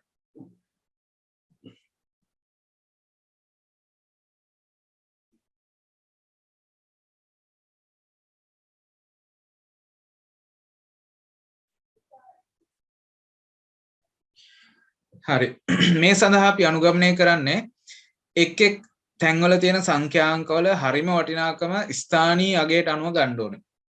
ඒතකොට ස්ථානීය අගයන් හොයාගන්න අපි බර සාධක ලියලා ඉහළ තියෙන ස්ථානීය අගයන් ඉහළ තියෙන සංඛ්‍යාංකයෙන් ගුණ කරලා අගයන් සියල්ල එකතු කිරීම තමයි කරන්නේ. හරි ලියා ගන්න එහෙනම් පළවෙනි උදාහරණ නෙමෙයි. ඒ යට තියෙන පළවෙනි අනුමාත්‍රිකාව කියන්නේ ද්විමය සංඛ්‍යාව දශමය සංඛ්‍යාව බවට හැරවීම. ද්විමය සංඛ්‍යාව දශමය සංඛ්‍යාව බවට හරවන විදිහ ලියාගමු අපි ඒක. ද්විමය සංඛ්‍යාවේ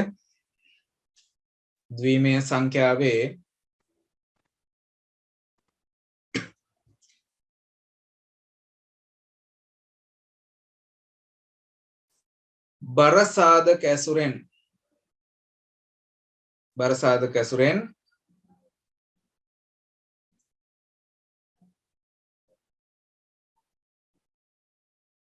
ස්ථානීය අගයන් ලබාගෙන ද්විමය සංඛ්‍යාවේ බර සාධක ඇසුරෙන් ස්ථානීය අගයන් ලබාගෙන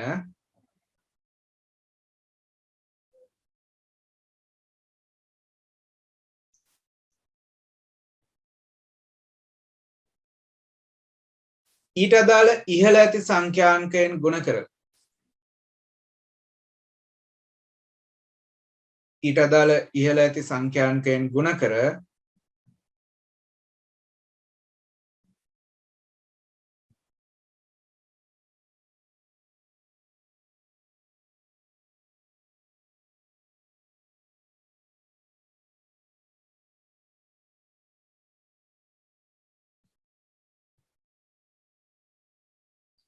ලැබෙන අගයන් සියල්ල එකතු කරනු ලැබේ. ලැබෙන අගයන් සියල්ල එකතු කරනු ලැබේ.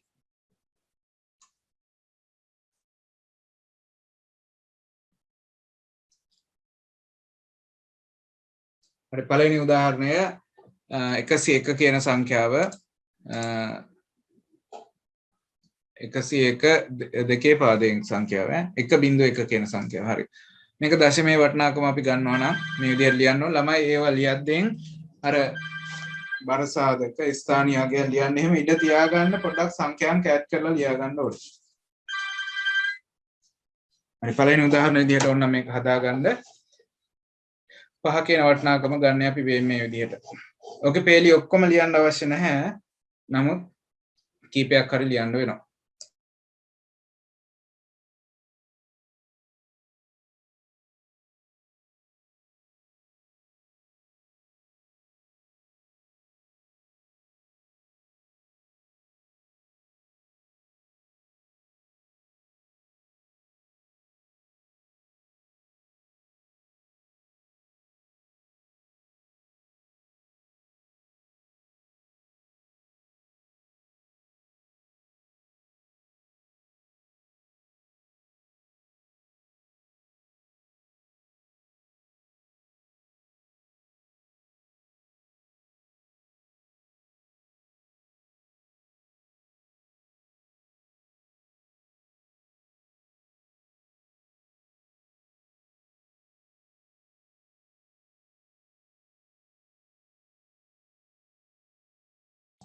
හරි මේක සටහන් කරගන්න ඇති කියලා හිතනවා.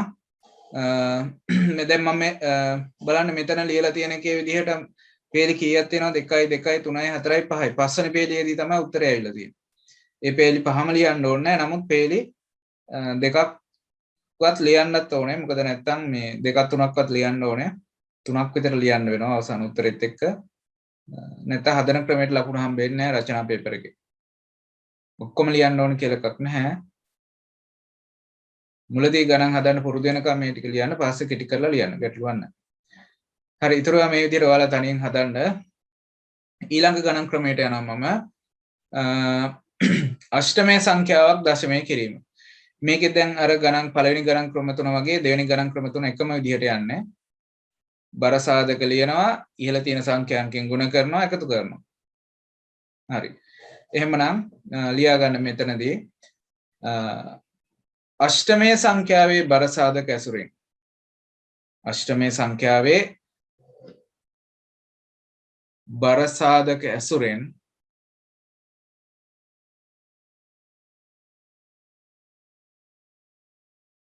ස්ථානීය අගයන් ලබාගෙන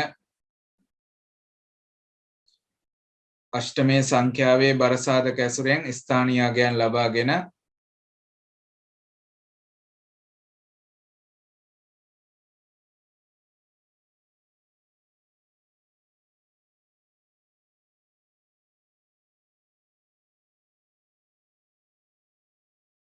ඊට අදාළ ඉහළ ඇති සංඛ්‍යාංකයෙන් ගුණ කර ඊට අදාළ ඉහළ ඇති සංඛ්‍යාංකයෙන් ගුණ කර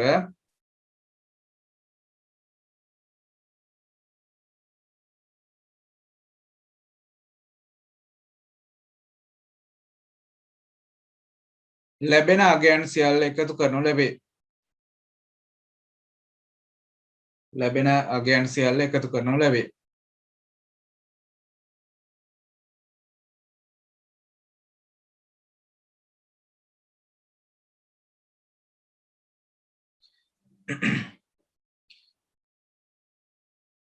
හරි.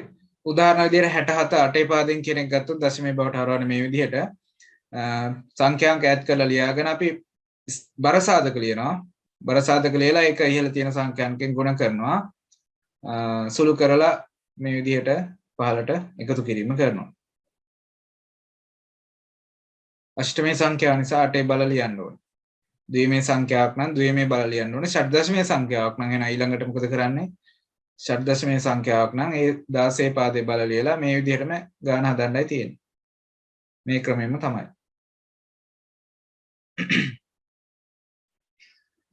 හරි එහෙනම් ඊළඟ ක්‍රමය අද මම ප්‍රධාන ගණන් ක්‍රම 6 කියලා දෙන්න. ඊටු ටික අපි ඊළඟ දවසේ බලමු.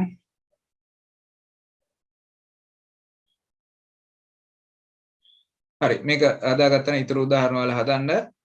එහෙනම් ඊළඟ එක ෂඩ් දශමයේ සංඛ්‍යාවක් දශමයේ සංඛ්‍යාව බවට හැරවීම කලින් විදිහටමයි 16 බල ලියලා තමයි ඒක කරන්නේ. ලියා ගන්න හදන ක්‍රමය ෂඩ් දශමයේ සංඛ්‍යාවේ බරසාධක ඇසුරෙන් ෂඩ් දශමයේ සංඛ්‍යාවේ බරසාධක ඇසුරෙන්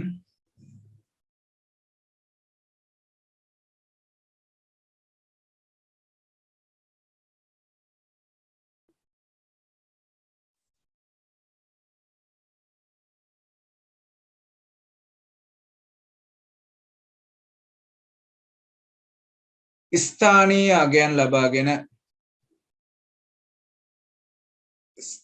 අගයන් ලබාගෙන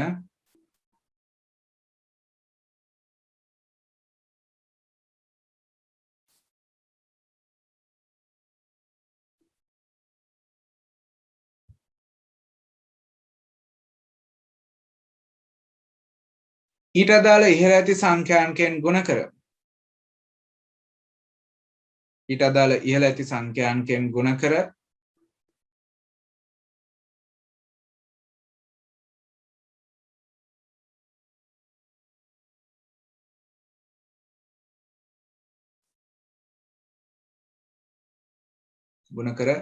ලැබෙන අගයන් සියල්ල එකතු කරනු ලැබේ.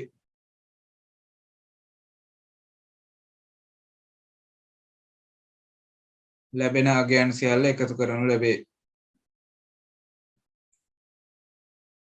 67 කියන ෂඩ් දශමයේ සංඛ්‍යාව හදන විදිහ ඔන්න තියෙනවා. කලින් විදිහට 16.16 පළවෙනි බලය කියලා ලියලා සංඛ්‍යාංක දෙකයි මේකේ තියෙන නිසා තව තිබ්බනම් ලියන්න වෙනවා. මේ විදිහට සුළු කිරීම කරනවා.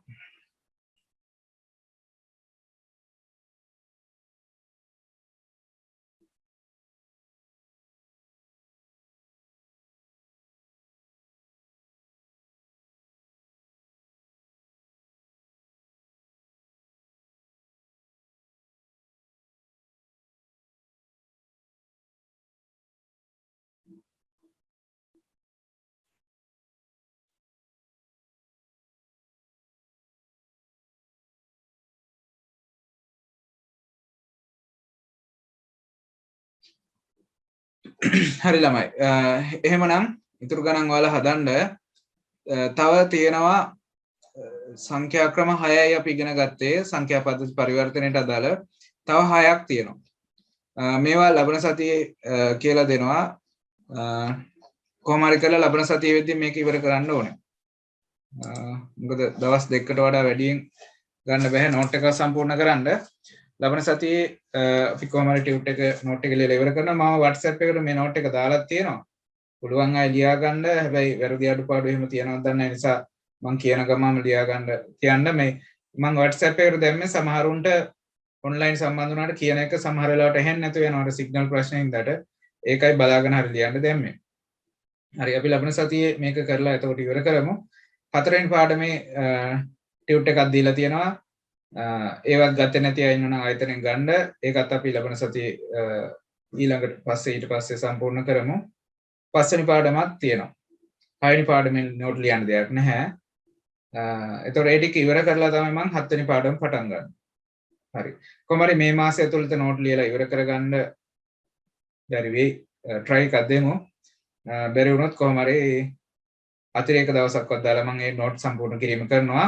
ලබන මාසෙ මුල කොහොමත් සැප්තැම්බර් වල 7 වෙනි පාඩම පටන් ගන්නවා. මේ මාසේ 20න් පස්සේ ඒ කියන්නේ ලබන ඉරිදායින් පස්සේ මම 21 නේ ලබන ඉරිදායින් පස්සේ 7 වෙනි පාඩමට අදාළ ටියුට් එක දෙනවා ආයතනයේට විද්‍යාලෝක ආයතනයේට ඒක ගන්න. හරිද? කල්ැතිව දෙනවා සතියක් දෙකක් ගන්න. සැප්තැම්බර් මාසේ පළවෙනි සතියේ ඉඳන් මම ඒ ටියුට් එක කරනවා. මේ නෝට් ලියලා ඉවරනවා නැත්නම් කරනවා ඒක 7 වෙනි පාඩම මේ 4 එක පන්තියකින් හරි කරන්න. මොකද නැත්නම් කාලේ මදි වෙන්න ඉඩ තියෙනවා. 7 වෙනි පාඩම ගොඩක් වැදගත් පේපර් එකේ අනිවාර්යෙන් ප්‍රශ්න අහන පාඩමක්. හරි එහෙමනම් අදට පන්තිය අවසන් කරන්න. ලබන සතියේ මේ විදිහට අපි ඉතුරු නෝට් එක ලියමු. සුපුරුදු විදිහට ලබන සතියේ 4 මාට පන්තිය තියෙනවා.